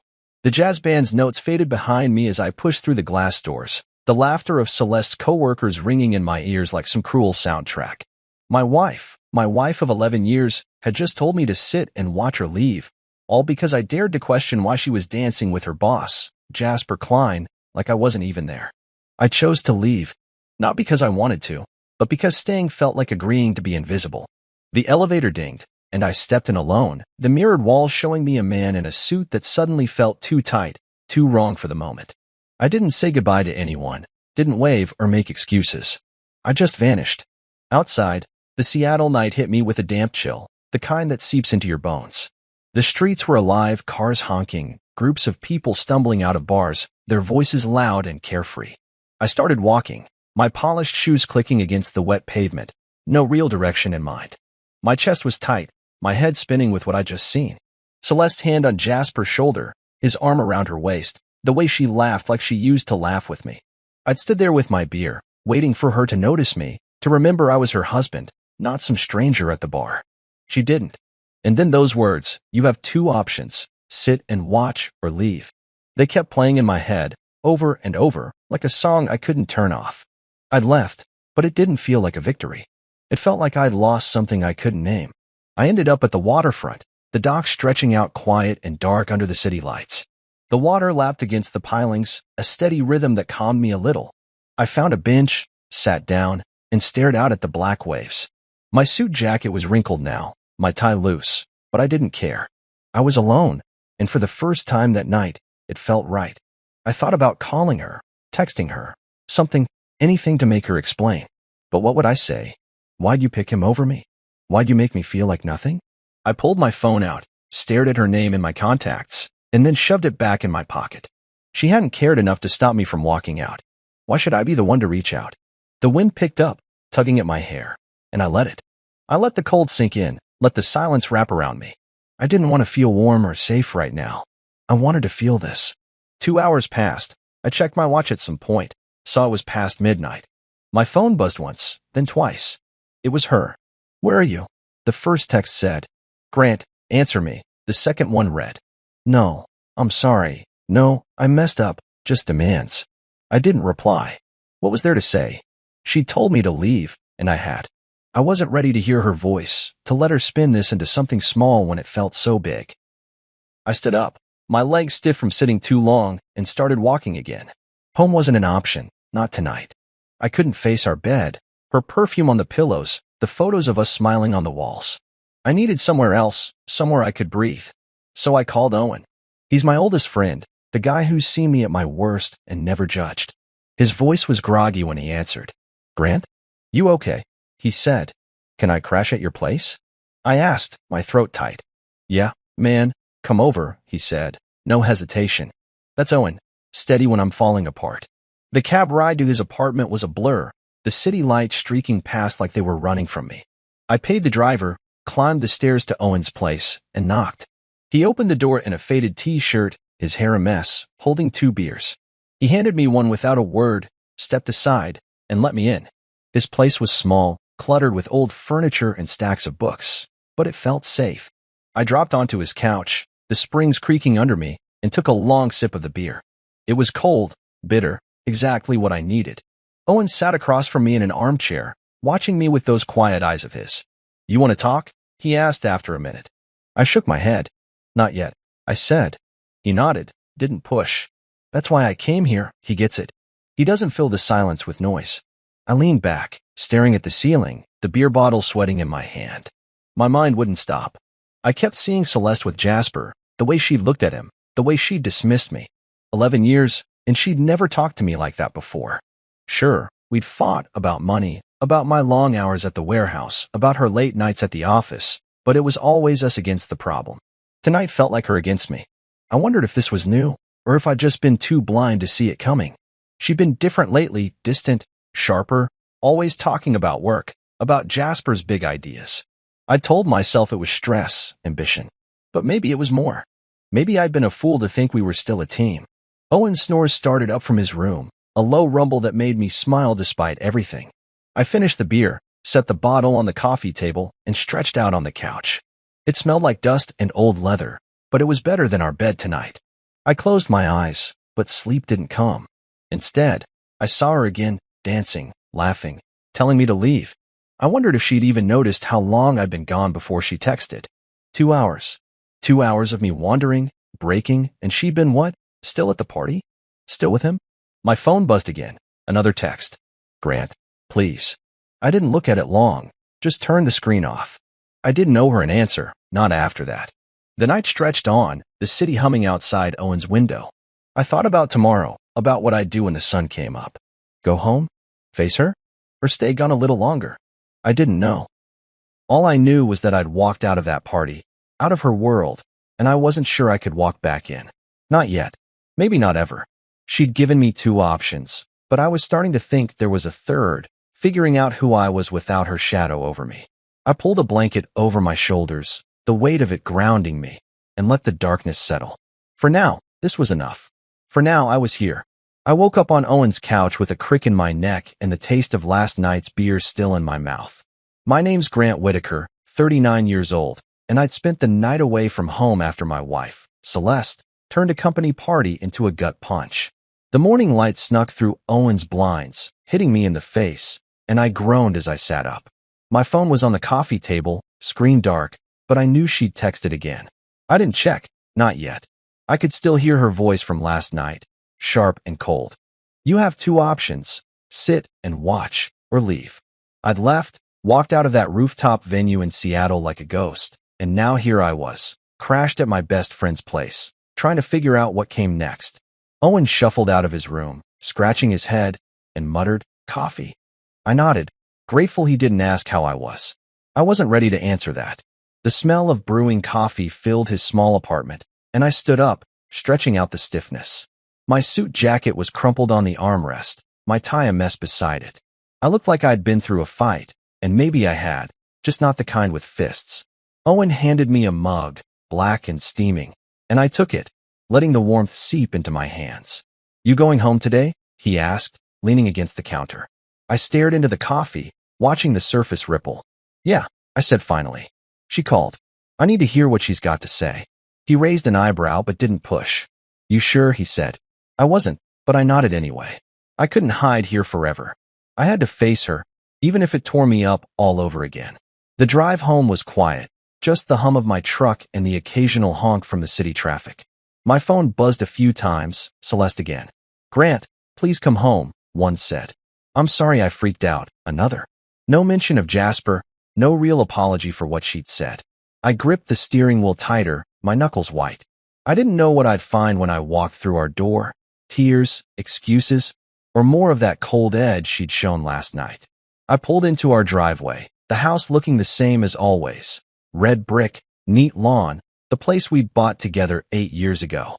It felt different now, like it belonged to someone else. I sat there for a minute, engine off, steeling myself. Then I got out and went inside. She was in the kitchen when I walked in, her hair messy, still in her pajamas. She looked up from her coffee, and her face lit up with relief. "Grant," she said, standing fast, like she might hug me. I held up a hand, stopping her. "Don't," I said, my voice rougher than I meant it to be. She froze, her eyes wide, and I dropped my keys on the counter. "We need to talk," I said. She nodded quick, too quick, and sat back down. I stayed standing, leaning against the wall, arms crossed. The air between us was thick, heavy with everything unsaid. "Where were you?" she asked, her voice small. "Owens," I said. "After I left the party. You know, when you told me to." Her face flushed, and she looked down at her mug. "I didn't mean it like that," she said. I laughed, short and bitter. "How'd you mean it, then?" She took a breath, fiddling with the handle of her cup. "I was drunk, Grant. The wine, the music, it got to me.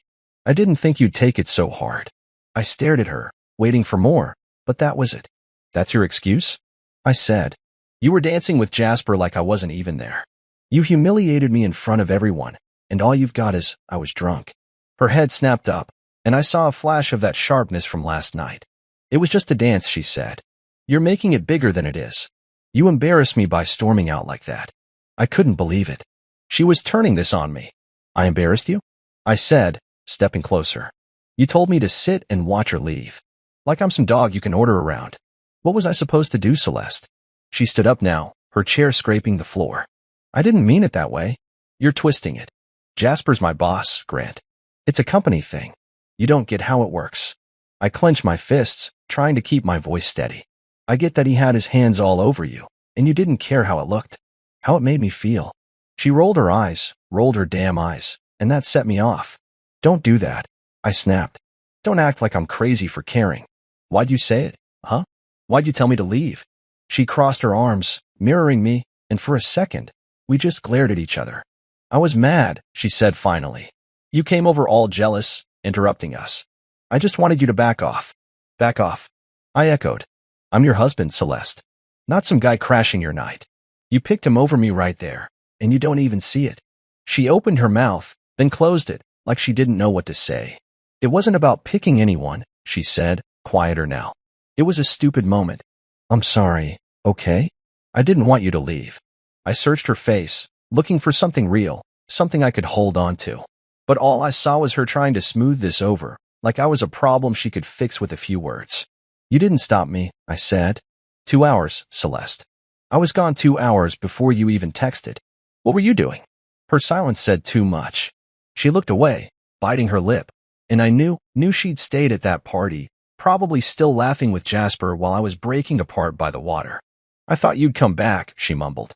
"I didn't think you'd just go." I shook my head, feeling the weight of it all crash down. "You didn't think about me at all," I said. "That's the problem." She reached for me then, her hand hovering, but I stepped back. "Grant, please," she said, her voice cracking. "I messed up. Let's fix this." I wanted to believe her, wanted to let her tears pull me in, but I couldn't. "Not yet. I need answers," I said. "Not excuses. What's going on with you and Jasper? Tell me the truth." She flinched, like I'd hit her, and sat down hard. "Nothing's going on," she said. "He's my boss. That's it. You're blowing this up because you don't trust me." I leaned down, meeting her eyes. "I don't trust you because you gave me a reason not to. Last night wasn't nothing. Don't lie to me." She didn't answer, just stared back, and I straightened up. "I'm not doing this right now," I said. "I need to think." I grabbed my keys and headed for the door. "Grant, wait," she called, but I didn't stop. I walked out, the same way I'd left the party, feeling like a stranger in my own life. She didn't follow, and that told me more than her words ever could. I drove away from our house with no real plan, just the hum of my truck and the ache in my chest keeping me company. My name's Grant Whitaker, 39 years old, and I'm starting to see cracks in my marriage I'd ignored for too long. After Celeste's half-answers this morning, her excuses about the party, her dancing with Jasper Klein, her boss, I couldn't stay in that kitchen with her. She'd said it was nothing, just a dance, but her words felt hollow, like she was managing me instead of facing me. I'd walked out again, not because I wanted to run, but because I needed air, space to think. The city blurred past my windows, all gray buildings and wet streets, and I ended up at Owens again. He's my rock, the guy who doesn't flinch when I show up a mess. I parked, climbed the stairs, and knocked. He opened the door, took one look at me, and said, "Back already?" I stepped inside, dropping onto his couch like it was home now. He didn't ask much, just grabbed us both a couple of sodas from his fridge and sat across from me. The fizz of the can opening was the only sound for a minute. "Talk to her," I said finally, staring at the bubbles in my drink. "Didn't go well?" Owen leaned back, his face calm but his eyes sharp. "What did she say?" he asked. I took a sip, the cold biting my throat. Said it was just a dance. That I overreacted. Blamed the wine, the stress, me leaving. No real sorry in it. He nodded slow, like he was piecing it together. "And you don't buy it," he said. It wasn't a question. "Nope," I said. She didn't even care I was gone 2 hours last night. Kept saying I embarrassed her by walking out. Like I'm the problem here. Owen rubbed his jaw, thinking. He's not big on words, but when he talks, it sticks.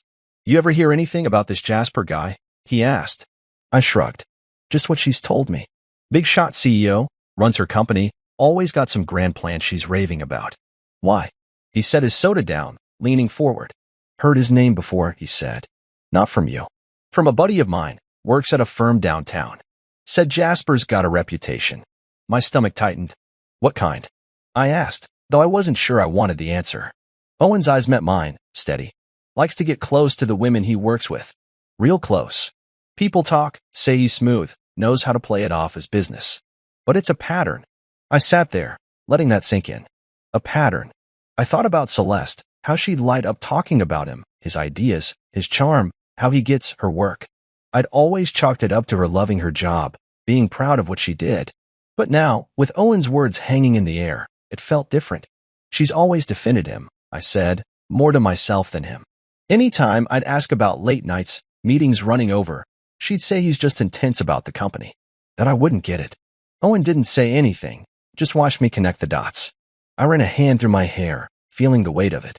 "You think she's part of that pattern?" I asked, my voice low. He shrugged. "Don't know her like you do. But if he's got a type, and she's brushing you off." He didn't finish, didn't need to. I stood up, pacing the small room, my boots scuffing the worn carpet. I thought back, months, maybe a year, of little things I'd let slide. Her coming home late, smelling like wine and perfume I didn't recognize. Her phone buzzing at odd hours, her quick, "It's just work," when I'd ask. The way she'd snap if I pushed, like I was the one out of line. And last night, Jasper's hand on her waist, her laughing like I wasn't there. It wasn't just a dance. It was a spotlight on everything I'd been too dumb or too scared to see. "This isn't new," I said, stopping by the window, looking out at the gray day. "She's been pulling away, and I didn't call it out." Owen cracked his knuckles, a habit when he's thinking hard. "You're not wrong to feel off about it," he said. "That party? She didn't just dance with him. She told you where you stand. That's not a one-off." I turned, leaning against the sill.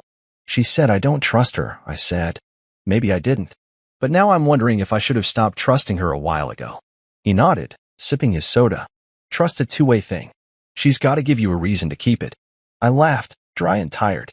"Yeah, well, she's not. She's giving me reasons to doubt." I sat back down, my head spinning. I pictured her with Jasper, not just last night, but all those times she'd come home glowing, talking about some meeting or dinner. I'd ask how her day was, and she'd give me bits and pieces, always circling back to him. "Jasper said this, Jasper thinks that." I'd nod, smile, think it was harmless. But Owen's words, pattern, reputation, made it uglier. I wasn't some jealous guy making up stories. I was a husband watching his wife drift into someone else's orbit. I'd been in the shadows, I said, the realization hitting hard. She's been pushing me there, and I let her. Owen tilted his head. "So what now?" he asked. I didn't have an answer, not a clear one. "I don't know," I said. "I can't go back like nothing's changed. But I can't just walk away either. Not yet." He leaned back, giving me space to think. "You don't have to decide today," he said. "But you gotta see it for what it is. She's not the only one with power here." That stuck with me. Power. She'd used hers last night, telling me to sit or leave, like I didn't matter. But I had power to call it out, to demand more, or to walk for good. I stayed at Owen's a while longer, sipping my soda, letting the quiet settle my nerves. The more I thought, the clearer it got. This wasn't about one night. It was about months of her choosing her world over ours, of me fading while she shone brighter with him. I didn't know if she'd crossed a line with Jasper, not for sure. But I knew she'd crossed one with me. I'd been blind, letting her dismiss my worries, letting her make me small. No more. I finished my drink, looking cold and empty in my hand. Thanks, man, I said to Owen. He nodded. Anytime. I stood, grabbing my keys. I wasn't going home yet, but I wasn't staying lost either. I had to figure out what I wanted and what I wouldn't take anymore. I left Owen's place with my head still buzzing, the weight of everything pressing down like a storm I couldn't outrun. My name's Grant Whitaker, 39 years old, and I'm a man who's just starting to see how far my marriage has slipped. After talking with Owen, hearing about Jasper Klein's reputation, and piecing together Celeste's slow drift away from me, I knew I couldn't go home, not to stay, not yet. Last night at the company party, she danced with her boss like I was nothing, told me to sit and watch her leave, and this morning's confrontation only made it worse. Her excuses, her half apologies, they didn't fix the hole she'd punched through us. I needed space, real space, to figure out what I felt and what I'd do about it. So I drove, not to our house, but to a short-term rental I'd found online. A small apartment a few miles away, close enough to not feel like I was running, far enough to breathe. The place was basic, one bedroom, a kitchenette, a couch that looked like it had seen better days. I signed the lease with a guy who barely looked up from his phone, handed over a deposit, and hauled my duffel bag inside. It was just some clothes, my toothbrush, a few things I'd grabbed from home before I left her standing in the kitchen. The walls were beige, the air smelled faintly of bleach, but it was mine for now. I dropped onto the couch, staring at the ceiling, and let the quiet sink in.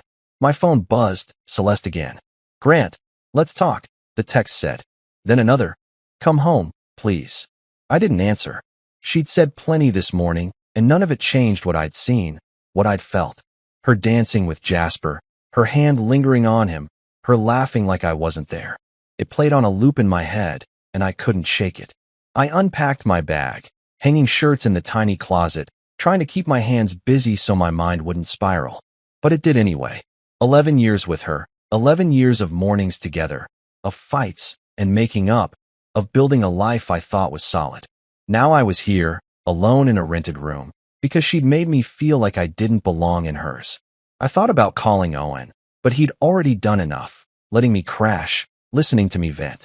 This was on me now. I walked to the window, looking out at the street below, cars rolling by, people living their lives. I wondered if any of them felt as lost as I did, if any of them had watched their wife choose someone else right in front of them. My phone kept buzzing, more texts piling up. I didn't mean what I said, she wrote. It was a mistake.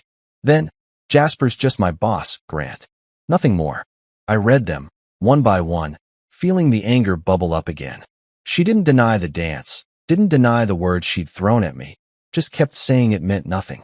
But I remembered her eyes that night, bright, alive, locked on him in a way they hadn't been on me in months. Her hand on his shoulder, his arm around her waist, the way she'd moved with him. It wasn't nothing. It was everything. I tossed the phone onto the couch, not ready to reply. I didn't trust myself to keep it calm, and I didn't want to give her the satisfaction of a fight she could twist. I went to work instead, needing something normal to hold on to.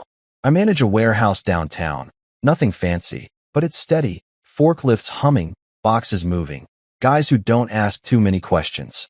I threw myself into it, checking inventory, barking orders, keeping my hands and head busy.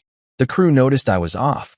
Mike, one of the older guys, clapped me on the shoulder and said, "Rough night, boss." I forced a grin. Something like that. They didn't push, and I was glad. Work was my anchor, the one place I still felt like me. But even there, she crept in. Memories of her texting me during breaks, asking about my day. That hadn't happened in a while. I'd been too busy to notice. Or maybe I'd just stopped expecting it. Days turned into a week. I settled into the apartment, bought some groceries, made it livable. Celeste's texts kept coming, a mix of pleading and frustration. "I miss you," one said. "Why won't you answer?" another. I didn't, not because I wanted to punish her, but because I didn't know what to say. Every time I thought about her, I saw Jasper's smirk, heard her voice telling me to leave. I started running in the mornings, pounding the pavement near the apartment, letting the burn in my legs drown out the noise in my head.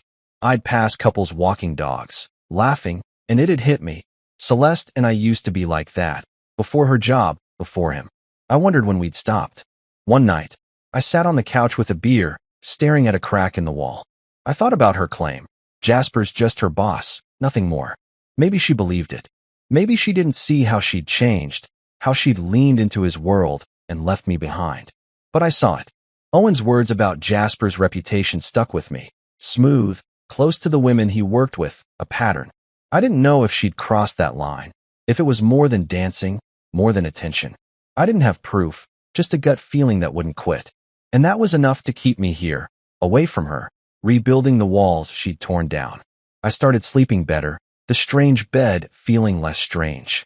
Work kept me grounded, and I found myself talking more with the guys, cracking jokes, feeling lighter. But Celeste was still there, a shadow I couldn't shake. Her last text came late one night. "I'm sorry, Grant. I didn't see what I was doing to you." It was the closest she'd come to owning it, and it stopped me cold. I held the phone, thumb hovering over the keys, wanting to write back. But what would I say? Sorry's not enough. I don't know if I believe you. I set it down instead, unfinished. I wasn't ready to let her in, not when I was finally finding my footing without her. The separation wasn't permanent, not yet. I hadn't decided what I wanted long-term. But for now, it was right. I needed this, space to think, to feel something besides hurt and doubt. I'd spent too long in her orbit, letting her pull me where she wanted. Now I was standing still, figuring out my own gravity. I finished my beer, the bottle cold against my lips, and looked around the little apartment. It wasn't home, not really, but it was mine. And for the first time in a while, that felt like enough. I didn't know what came next, her, us, or just me. But I'd find out on my terms, not hers. I was sitting at my desk, staring at a stack of invoices I hadn't touched, when she walked in. "My name's Grant Whitaker, 39 years old, and I've been living in a rented apartment for a couple of weeks now, trying to make sense of my marriage after Celeste turned a company party into a breaking point. I'm a warehouse manager, and my office is a cramped room off the main floor, all concrete walls and flickering lights. It's not much, but it's where I've been hiding out, keeping my head down, focusing on work instead of her." That afternoon, the door creaked open, and there she was, Celeste, my wife, standing in the doorway like a ghost I wasn't ready to face. Her eyes were red, her makeup smudged, her hair pulled back messy. She looked like she'd been crying, and it threw me off. I hadn't seen her like this in years. "Grant," she said, her voice shaky, stepping inside without asking. I leaned back in my chair, arms crossed, not saying a word. The hum of the warehouse, forklifts beeping, guys shouting filtered through the walls, but in here, it was just us and the tension. She closed the door behind her, the click loud in the quiet, and stood there, clutching her purse like it was a lifeline. "Can we talk?" she asked. I didn't move, didn't make it easy. "You're here," I said, flat. "Talk." She swallowed hard, her eyes darting around the room, my desk, the old coffee mug, the calendar pinned to the wall, anywhere but me. Then she took a breath and started. "I'm sorry," she said, the words spilling out fast. "I've been a mess since you left the party. I didn't realize what I'd done until you were gone, not just last night, but all of it. I've been awful to you, Grant, and I hate myself for it." I watched her, waiting for the catch. She texted apologies before, little stabs at fixing things, but this was different. She was here, raw, falling apart. "I saw it the second you walked out," she went on, her voice cracking. "How I made you feel. I didn't mean to, I swear I didn't, but I did. And I'm so sorry." She stepped closer, her hands twisting the strap of her purse. "I forgot what we were. I got caught up in work and feeling important, and I pushed you away." I stayed quiet, letting her words hang there. My chest tightened, memories flashing, her dancing with Jasper, her cold sit and watch her leave, the way she'd brushed me off the next morning. Now she was here, saying she saw it, saying she was sorry. Part of me wanted to believe her, to grab onto this and pull us back together. But another part, the part that had been sleeping on a lumpy couch, running alone in the mornings, didn't trust it. "What changed?" I asked, my voice low. "You didn't care when I left. 2 hours, Celeste, and you didn't even notice. Why now?" She flinched, like I'd slapped her, and looked down at the floor. "It wasn't that I didn't care," she said, quieter. "I was mad, stupid, caught up in the moment. I thought you'd come back, that we'd fight it out like always. When you didn't, when you stayed gone, I panicked. And then you moved out, and I..." She trailed off, tears spilling over now, and wiped her face with her sleeve. I know I messed up, Grant. Not just the party, but before. With Jasper. That name hit me like a jolt, and I sat up straighter. What about him? I said, sharper than I meant. She met my eyes finally, hers wet and scared. He's got a reputation, she said. I knew it, everyone does. He's flirty, pushy, but I told myself it was harmless. I liked it. The attention, the way he made me feel powerful, seen. I used it, and I didn't see how it hurt you. I stared at her, my jaw tight. Owen's words echoed. Jasper's pattern, getting close to women at work. She was admitting it now, not the dance, but the months of leaning into him, of letting him matter more than me. You made me invisible, I said, the words cutting through the air. You laughed with him, danced with him, and told me to deal with it. You don't get to say you didn't see it. She nodded, fast, like she couldn't argue. I know, she said. I was selfish. I wanted to feel big, and I didn't care what it did to you. I see it now, and I hate it. I hate who I've been. She stepped closer, reaching out, but stopped when she saw my face. I'm not asking you to forgive me today, she said. I just needed you to know. I didn't move, didn't soften. Her tears were real. Her voice broke in all the right places, but it felt late, too late. You like the power, I said, repeating her words. What about me? Where was I in that? You didn't just forget us, Celeste. You chose him over me, right there, in front of everyone. She shook her head, desperate. It wasn't a choice like that.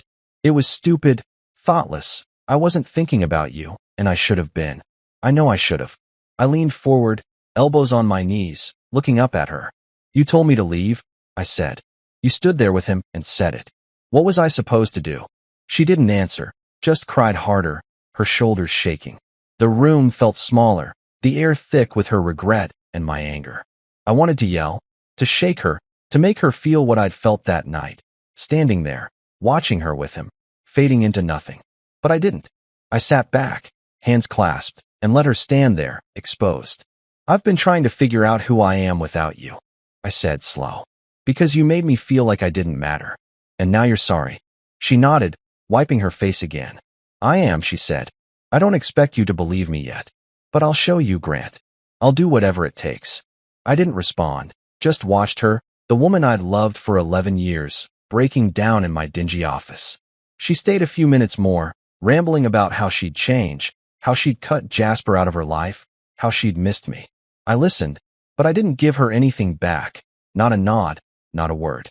When she ran out of steam, she looked at me, waiting. I should go, she said finally, her voice small. I nodded once, and she turned, opening the door. I love you, she whispered, almost too quiet to hear, then left. The door clicked shut, and I was alone again, the invoices still untouched, the hum of the warehouse filling the silence. I sat there a long time, her words spinning in my head. She was sorry, really sorry, maybe for the first time. She'd admitted to Jasper's pull, to using him, to making me invisible. It was more than I'd gotten before, more than texts or excuses. But it didn't erase the hurt, didn't rebuild the trust she'd shattered. I picked up a pen, twirled it in my fingers, and thought about what she'd said, how she'd show me. I didn't know if I wanted her to, if I could let her try. The apology was hers, but the choice was mine, and I wasn't ready to make it. Not yet. I left the warehouse after Celeste's visit, her tear-streaked face and broken apologies still rattling around in my head. My name's Grant Whitaker, 39 years old, and I've been living apart from my wife for weeks now, trying to untangle the mess she made of us at that company party. She'd shown up at my office today, raw and desperate, admitting she'd chased Jasper's attention, made me invisible, and lost sight of what we had. It was the most honest she'd been in months, maybe years, but it didn't fix anything, not yet. I drove away from work, not to my rented apartment, but out to the trails we used to walk together, back when things were simpler. The sun was dipping low, painting the sky orange, and I needed to be somewhere that wasn't hers or mine, just ours, or what used to be. I parked near Lake Washington, where the paths wind through trees and the air smells like pine and water. My boots crunched on the gravel as I started walking, hands in my pockets, the cool breeze tugging at my jacket. This was our spot. Years ago, me and Celeste, before her job took over, before Jasper Klein strutted into our lives. We'd come here on weekends, sometimes with Duke, our rescue mutt, his tail wagging like crazy as he chased sticks into the shallows. I could still hear her laughing, see her tossing a ball, her hair wild in the wind. Those days felt like another life now, shadows of a marriage I wasn't sure I could get back. I kept moving, the trail stretching out ahead, and let my mind wander to the good stuff, the stuff I'd buried under all this hurt. We'd met at a bar, 12 years ago. Me, a guy hauling boxes for a living, her, a grad student with big dreams and a sharp tongue. She'd spilled her drink on me by accident, laughed, and bought me a beer to make up for it.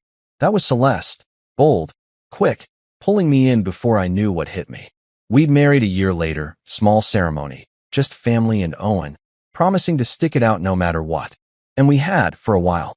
I thought about the mornings she'd bring me coffee in bed, black and strong, teasing me about snoring. Or the nights we'd argue over what movie to rent, her pushing some artsy thing, me wanting action, ending up tangled on the couch either way. That was us, messy, real good. I stopped by the water, the lake lapping at the shore, and sat on a bench we'd claimed once, carving our initials into the wood like kids. They were still there, faded but legible, G and C. I traced them with my finger, feeling the grooves, and wondered when we'd lost that version of ourselves. Was it her job, climbing the corporate ladder, turning her into someone who needed Jasper's spotlight? Or was it me, too comfortable, not seeing her drift? I pulled out a notebook I'd started carrying, something to dump my thoughts into since I moved out. I scribbled a line, "When did she stop being mine?" and stared at it, the ink smudging under my thumb. I didn't have an answer, just a hollow ache. Duke came to mind, our dog who died last year. He was the last thing we'd really shared, grieving him together, holding each other when the vet called it. She'd cried into my shirt, and I'd felt needed, strong for her. After that, it was like we'd drifted into parallel lives, her with work, me with the warehouse, passing each other like ships. I wrote that down too. Duke was our glue, and let the memory sit. I missed him, his sloppy kisses, the way he'd nudge my hand for a scratch. I missed her too, the her from back then, not the one who'd danced with Jasper and told me to leave. The trail was quiet now, just me and the rustling leaves, and I kept walking, letting the past wash over me. I thought about the little things, her humming in the kitchen, burning toast because she'd get distracted, me fixing it, and kissing her anyway. The way she'd steal my flannels in winter, laughing when I'd pretend to fight her for them. We'd built something, a life full of quirks and warmth, and I didn't know how it had turned cold. I stopped again, leaning against a tree, the bark rough under my palms. Jasper wasn't the start of it, I realized. He was the symptom. She'd been pulling away before him, chasing something I couldn't give her, something bigger than our quiet days. I'd let her, too busy or too blind to fight for us. I wrote that down. I didn't see her leaving, and felt the truth of it settle in my gut. The sun was gone now, the sky bruising purple, and I kept moving, the trail looping back toward my truck. I thought about her apology today, how she'd stood there in my office, tears falling, saying she'd used Jasper to feel powerful, that she'd made me invisible. It was real, her regret, but it didn't erase the months, years, maybe, of distance. I didn't know if I could bridge it, if I wanted to. I loved her, still, somewhere deep, but I didn't love who she'd become, all sharp edges and corporate shine. I wrote another line. I miss her, not this, and closed the notebook, tucking it into my jacket. The air was colder now, biting at my face, and I welcomed it, let it wake me up. I got back to my truck, the lot empty except for me, and sat inside without starting it. I stared out at the dark trees, thinking about what we'd had, what we'd lost.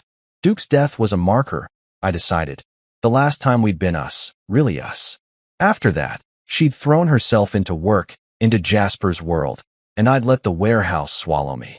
We'd stopped talking, stopped fighting even, just coasting until that party blew it all open. I didn't hate her, not yet, but I hated what we'd let happen. I started the engine, the rumble loud in the silence, and drove back to my apartment, the notebook heavy in my pocket. When I got there, I dropped onto the couch, the springs creaking, and flipped through what I'd written. Shadows of a marriage, bits of us scattered across pages, good and bad. I didn't know if we could rebuild, if those old days were gone for good. Her apology lingered, a crack of light, but it wasn't enough to pull me back. I set the notebook down, grabbed a beer from the fridge, and sat in the dark, the city humming outside. I missed her, the real her, the one who'd carved initials with me, who'd loved me without needing someone else's eyes. But that Celeste felt far away, and I didn't know if I could find her again. For now, I was here, alone, holding on to memories and wondering if they were all I'd have left. I was pouring coffee into a chipped mug at my apartment when my phone buzzed with a new text from Celeste. My name's Grant Whitaker, 39 years old, and I've been living apart from my wife for weeks now, wrestling with the fallout of her dancing with her boss, Jasper Klein, at that damn company party. She'd come to my office a few days ago, all tears and apologies, admitting she'd chased his attention and pushed me out of her life. It was raw, real, but I hadn't known what to do with it, still didn't. The text read, "I've been seeing a therapist. Alone. I'd like you to come to a session with me. Please." I set the mug down, the steam curling up, and stared at the words. Therapy. It wasn't a word we'd ever tossed around before, not seriously. I didn't answer right away, just let it sit there, heavy on the counter next to my keys. I spent the morning at work, moving boxes, checking schedules, keeping my hands busy so my head wouldn't take over. The warehouse was loud, forklifts whining, guys laughing, and it kept me grounded. But her text gnawed at me. She was trying. I give her that. Going to therapy alone, reaching out. It wasn't just words this time, it was action. I thought about the trails I'd walked the other day, the memories of us I'd dug up, the way we used to be. Could we get there again? Did I want to? By lunch, I'd made up my mind. I texted back, okay. When? She replied fast, tomorrow, 3 p.m. and sent an address.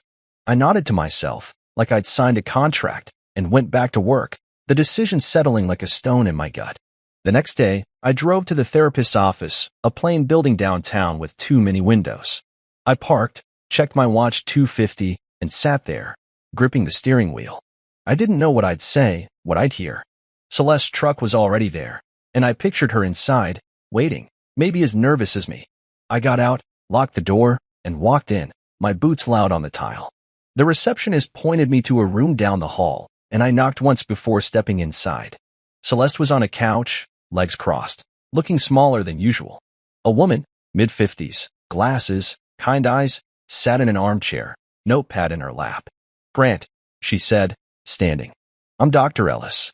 I nodded, shook her hand, and sat in the chair across from Celeste. She gave me a weak smile, her fingers twisting together. Dr. Ellis started, calm and steady. Celeste asked you here because she's been working on herself, and she wants to include you in that. I'm here to help you both talk. No pressure, just what you're comfortable with. I glanced at Celeste, her eyes on me, waiting. Okay, I said, leaning back, arms crossed. Dr. Ellis nodded. Celeste, why don't you start? She took a breath, uncrossed her legs, and looked at me straight. I was cruel, she said, her voice low. That night at the party, I humiliated you. I danced with Jasper, said those things, sit and watch her leave, and I didn't care how it hit you. I've been replaying it, hating myself for it. I'm sorry, Grant. Really sorry. I felt my throat tighten, her words digging into the raw spots I'd been carrying. You didn't just humiliate me, I said, slow, keeping my eyes on her. You made me feel like I didn't exist, like I was nothing to you. I stood there, watching you with him, and you told me to deal with it. What was I supposed to do with that? She flinched, tears welling up, but she didn't look away. Nothing, she said. You shouldn't have had to do anything. I was wrong, selfish, stupid. I used Jasper to feel something, to escape the routine, and I didn't see what I was doing to us. Dr. Ellis scribbled something, then looked at me. How did that feel, Grant, hearing her say that? I shifted, the chair creaking under me. It's what she said at my office, I said. That she wanted his attention, his power.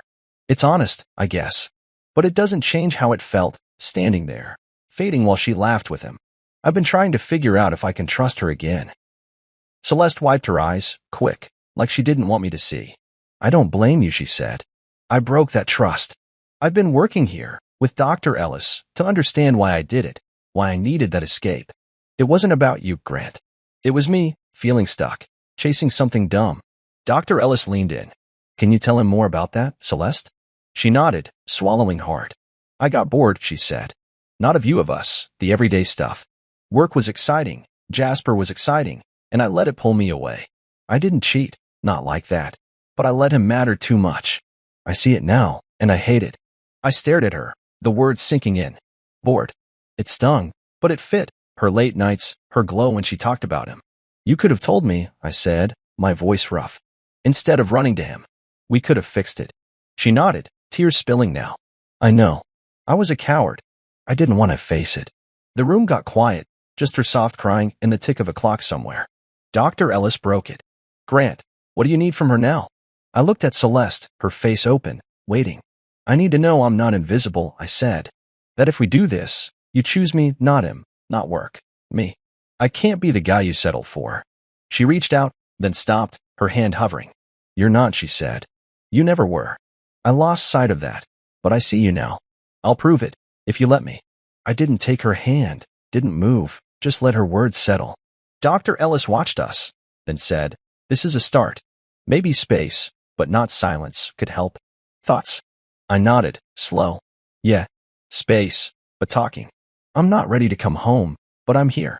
Celeste's face softened, a flicker of hope in her eyes. Thank you, she whispered. The session ended awkward, us standing, her hugging me quick, me stiff but not pulling away. I left first, the air outside cool against my face, and drove back to my apartment, replaying it all. She'd owned it, her cruelty, her escape, her regret. I'd said my piece, let her see the hurt. We'd cried, both of us, and it wasn't fixed, but it was something. I sat on my couch that night, a beer in hand, the session looping in my mind. She was trying therapy, honesty, facing me. I didn't know if I could let her back in, if the trust could grow again. But I'd gone, I'd listened, and that was my choice, not sitting, not leaving, but stepping in. The door wasn't shut, just ajar, and I'd see where it led. For now, that was enough. I was at my apartment, flipping through a takeout menu I'd already memorized, when the news broke. My name's Grant Whitaker, 39 years old, and I've been separated from my wife, Celeste, for weeks now, ever since she danced with her boss, Jasper Klein, at that company party and told me to sit or leave. We'd started talking again, therapy, awkward hugs, her trying to show me she'd changed, but I was still here, in this rented space, figuring out if I could trust her. That night, I'd left the TV on low, some background noise to fill the quiet, when a headline caught my eye. I grabbed the remote, turned up the volume, and there it was, luxury brand CEO Jasper Klein under investigation for misconduct. My stomach flipped. I sat down hard on the couch, the menu forgotten, and watched. The reporter's voice was crisp, cutting through the hum of my fridge. 3 women from Celeste's company had come forward, accusing Jasper of inappropriate behavior, unwanted advances, late-night texts, pressure masked as mentorship. The screen flashed his photo, that slick smile I'd seen up close at the party, and I felt a rush of something: anger, vindication, maybe relief. Owen had warned me about his reputation, and Celeste had admitted she'd leaned into his attention, but this was bigger. This was proof, out in the open, that he wasn't just some charming boss. I muted the TV, the silence heavy, and grabbed my phone. I didn't call her, not yet, just scrolled X, where people were already posting. Knew he was a creep, one said. About time, another. I set the phone down, my hands restless, and waited for what she'd do. The next morning, my phone buzzed early. Celeste. Did you see the news? Her text read. Can we talk? I stared at it, the coffee I'd brewed going cold. Yeah, I typed back. Come over. She showed up an hour later, knocking soft, like she wasn't sure I'd let her in. I opened the door, and she stepped inside, her face pale, her eyes tired. She didn't sit, just stood by the counter, arms wrapped around herself. It's true, she said, no preamble. What they're saying about Jasper. I didn't know. Well, I didn't know it was that bad. But I'm not surprised. I leaned against the wall, watching her. You worked with him every day, I said. You didn't see it? She shook her head, fast. I saw pieces. The flirting, the way he'd linger. I thought it was just him being him. I didn't think. She trailed off, and I crossed my arms. You didn't think he'd cross lines? I said, sharper than I meant. Or you didn't care, long as it wasn't you? Her eyes snapped to mine, hurt flashing there. No, she said. I cared. I told myself it was normal, part of the job. He never tried anything with me, Grant, I swear. But I knew he was off. I should have said something. I nodded slow, letting that sink in. You danced with him, I said. You let him close. You liked it. She didn't deny it, just looked down, her fingers digging into her sleeves. Yeah, she whispered. I did. And I'm ashamed of it now. We stood there, the air thick between us. I wanted to believe her, that she hadn't known the full scope, that she hadn't been part of it. But I remembered Owen's words, Jasper's pattern, and her own admission about chasing his power. What are you going to do? I asked finally. She took a breath, straightening up. I gave a statement, she said. To HR, the investigators. I told them what I saw. Small things, comments, times he pushed boundaries with me and others. I'm not proud I stayed quiet so long. But I'm done with that. I raised an eyebrow. You're turning on him? She met my gaze, steady. I'm telling the truth. He's not who I thought he was. Or maybe he is, and I was too blind to care. I didn't know what to say to that. Part of me wanted to cheer Jasper exposed, her stepping up, but another part stung, knowing she'd been tangled in his world so deep. And the job? I asked. She sighed, leaning against the counter. I quit. Yesterday, before this broke. I couldn't stay, not after everything, not just him, but me, what I let happen. I need a fresh start. I blinked, surprised. She loved that job, thrived on it. You sure? I said. She nodded, a small, sad smile tugging her lips. Yeah, it's not about impressing you, Grant. It's about me. I lost myself there. I'm trying to find her again. I watched her, the way she stood there, not begging, just being. She wasn't the Celeste from the party, sharp, dismissive, or even the one from therapy, desperate to fix us. This was someone else, someone stripped down, starting over. You think this changes things? I asked, my voice low. With us? She shrugged, uncertain. I hope it shows you I'm serious. I don't expect you to run back. But I want you to see I'm not that person anymore, the one who hurt you. I didn't answer, just let her words settle. The TV flickered in the corner, still muted, Jasper's face gone now, replaced by some ad. She stayed a while, talking about the statement, how she'd sat with HR, detailed every late meeting, every too friendly remark. She wasn't one of the 3 women accusing him, but her words backed them up, added weight. I should have done it sooner, she said, her voice breaking. For them, for me. I nodded, feeling the anger I'd held toward her shift, not gone, but different. She wasn't defending him now, wasn't glowing about his genius. She was tearing it down, piece by piece. You did it now, I said. That's something. She looked at me, I soft. Yeah, it is. When she left, I sat on the couch, the apartment quiet again. I thought about power, how she'd chased it with him, how it had blinded her to me, to us. This wasn't love, what she'd done, but it wasn't betrayal either, not the way I'd feared. She hadn't slept with him, hadn't crossed that line. I believed her on that. But she'd let him matter more than me, and that was its own kind of cut. Now she was walking away, not just from him, but from that life, and I saw it, her trying, not for me, but for herself. It made her real again, someone I could maybe trust, not today, but someday. I grabbed my notebook, the one I'd been scribbling in, and wrote, she's finding her way back. Am I? I didn't know the answer, but watching Jasper fall, seeing her stand up, it shifted something. Power wasn't love, and she was learning that. Maybe I was too. I set the pen down, the words staring back, and felt a flicker of hope, not big, not loud, but there. I woke up early, the light sneaking through the blinds of my rented apartment, casting thin lines across the floor. My name's Grant Whitaker, 39 years old, and I've been living here for weeks, piecing myself together after Celeste's dance with Jasper Klein at that company party shattered what I thought we had. Yesterday's news, Jasper under investigation, her quitting her job, giving a statement, still echoed in my head. She'd come over, laid it all out, and left me with a quiet hope I wasn't sure what to do with. Today, I decided to go back to the house, not to move in, not yet, but to talk, to see if something worth saving was still there. I showered, pulled on a clean shirt, and drove over, the familiar streets feeling strange under the weight of everything. I pulled into our driveway, the red brick house looking unchanged, lawn trimmed, curtains drawn, like nothing had happened. My key still worked, the lock clicking open, and I stepped inside. The air smelled like her coffee, that floral soap she loved, and it hit me hard, a mix of comfort and ache. Celeste? I called, my voice rough in the quiet. She came out of the kitchen, a mug in her hand, her eyes widening when she saw me. Grant, she said, setting the mug down fast, like she might drop it. You're here. I nodded, staying by the door, hands in my pockets. Yeah, thought we should talk. For real. She gestured to the living room, and we sat, her on the couch, me in the armchair across from her. The space between us felt wider than it was, filled with all the unsaid things from the past weeks. She didn't jump in, didn't plead, just watched me, waiting. I took a breath, letting the words find their way. I saw the news, I started. About Jasper, what you did, quitting, the statement. It's big. She nodded, her fingers tracing the edge of the couch. It was time, she said. I couldn't stay there, not after everything. I needed to cut it clean. I leaned forward, elbows on my knees. I see that. And I see you trying therapy, coming to me, owning it. But I'm still figuring out what it means for us. Her face softened, but she didn't cry, didn't push. I know, she said. I don't expect you to just come back. I messed us up. I'll wait as long as you need. That surprised me, her not begging, not rushing me.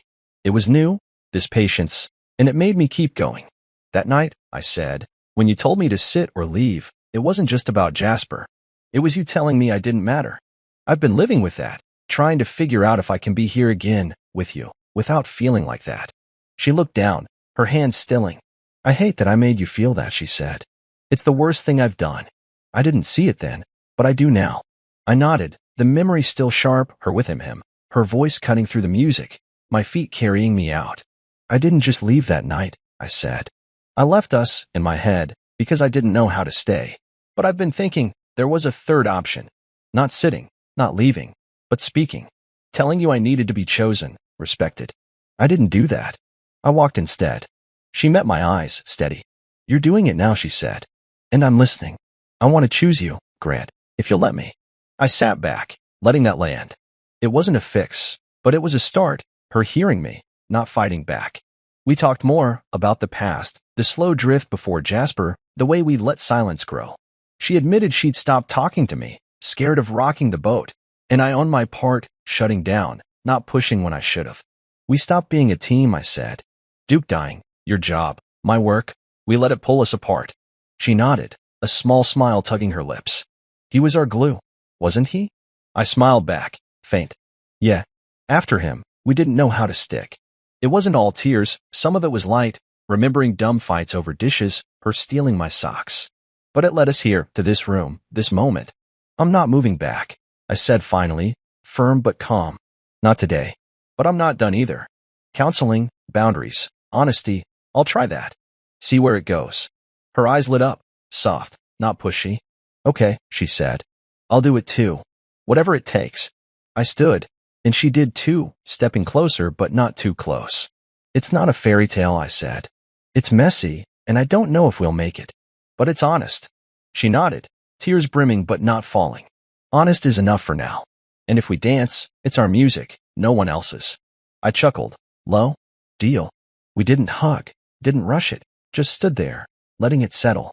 I grabbed my keys, heading for the door, and she followed, quiet. See you at therapy? She asked. Yeah, I said, stepping outside. See you. The air was cool, the sky clear, and I drove back to my place, her words in my head, our music. It wasn't perfect, wasn't a movie ending, but it was ours. I parked, sat in my truck, and thought about that third option, speaking, choosing, rebuilding. We'd try it, step by step, and maybe find us again. For now, that was enough.